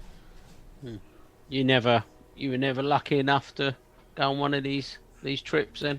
No, it was only like his personal guard he'd like take with him. And well, I was just one of the standard guards in the fort. But before I got promoted to working in Staffstone. Well, I'm sure you're doing a fine job. Oh, that's very kind of you. Says, how are you? He says, at this point, can you roll me a d6, please? All right. A 2. He sort of looks at you and he like narrows his eyes and he's like, "Have we met before?" Do I recall meeting this gentleman before? Not as far as you recall. Bit difficult to tell. He looks like a generic soldier. Yeah, I don't believe so. He's like, "Oh, you just look a bit familiar. I'm sure it's nothing." And he's like, yeah. He's like, "Yeah." Like I say, it was a bit weird when he first took over, but yeah, everything seems to have shaken out all right now. He says, "Tell me though, obviously I can tell by looking at you, you're one of the locals. How did you come to be shacking up in this New Zealand?" Well, it's a long story, but my tribe was pretty much wiped out when I was a young fella, and I've spent most of my life roaming the land looking for somewhere. He's like, "Oh, I'm sorry to hear that." He's like, "Tom, pour the fellow a drink," and like a beer's poured for you. Well, that was many years ago, but I mean, I'll have a drink with him. But yeah, I've found that I can call this place home, and I think the people there are doing a noble cause. And he says, "Well, I'm sure you probably know, but Lord," and he's like stuttering a bit because obviously he's like getting steadily more tanked. He's like, "I'm sure you've heard that Lord Brannan, he's gone out of his way to like have as many of the locals as us newcomers working around Fort Eastburn. He's very keen to that all the people who are currently living in Valconan, who are like putting in the effort, should like all share in like the potential rewards in the future. That's like your people, my people, like probably even them like weird like shadow things. Well, I mean, it sounds nice, and we'll see how that goes, I guess. Yeah, we can, but hope. I mean, you know, might come to nothing. I mean, like I say, he says, I'm not really sure if I should be telling you this. And he like leans a bit, his voice is slurring. He leans in a bit closer, and he's like, I've heard that they want to build another one of like Staffstone. They want to build like another tower near your village, and I've heard that they want to offer the stewardship of it to your boy over there. And he points at Weimar. Yeah. Well, maybe that's not a bad idea. Well, no, I mean, Lord Brannan, he's very keen that the steward of a particular area should come from that area, because obviously they'll know what's going on with the people who live there. So you never know. I might be friends with your boss soon. Hey, stranger things have happened. He's like, yeah, Lord Brannan's got this whole idea that like each of like the people in charge of like the towers, they'll be like, I don't know, like a group or whatever, and they'll all sort of, if anything important, they'll all sort of be in charge of their little area, but if anything important happens that affects everyone, they'll sort of all come together in some like meeting or whatever to like discuss it. I don't know if that'll work. I mean, it sounds a bit far-fetched to me, but you know, I mean, it's a new idea. Maybe it'll work. I mean, what do I know? There's a reason I'm a soldier and not like one of these like government types, isn't it? Well, let them talk about the political stuff. He says, "Yeah, leave that sort of stuff to the nobles. I'll drink to that." And he like chinks his tankard with you. Yeah. Well, I offer him a sort of warm handshake. Yeah, he shakes your hand. It's nice to know that there's some honest soldier types keeping us safe, keeping our people safe. He says, "Well, yeah, let's hope we can carry on. I mean, like I say, I don't know how things are going to work out in the future. I'm not like a seer or a priest or anything like that. But you know, I've got to admit, when you listen to Lieutenant Dixon and some of the others like talk about how they see the future working, it's almost enough to like make you believe it could happen. And I hope for myself that it does happen. I mean, let's face it, we all came from here once upon a time, right? If you believe like the history and whatnot. So you know, it'd be good to see it rise up again. You know, who knows? Who knows, indeed. And I'll continue the small chit chat with them for a little bit longer. Okay, so as you guys are sort of chatting to these soldiers and to Mercy Dixon and the various other people there, obviously Lan is like taking care of these like, Ice Walker kids and stuff like that. The night wears on, everyone carries on drinking and eating. Like you all have a bit of a chat and like agree to all like travel together. The last leg to New Zealand like the next morning, you know, strength in numbers again, stuff like that. And as night begins to fall and people slowly start filtering away and start like going to sleep and stuff like that, that is where we're going to fade out and draw an end to the session. So thank you very much for playing, guys. I hope you enjoyed that. Mm-hmm. Yep. Very good. And obviously we will sort out XP and whatnot. But for now, I'm just going to, again, thank my wonderful players and anyone who's watching this, either now or in the future. Hopefully we'll catch you for the next episode. Take it easy. Goodbye.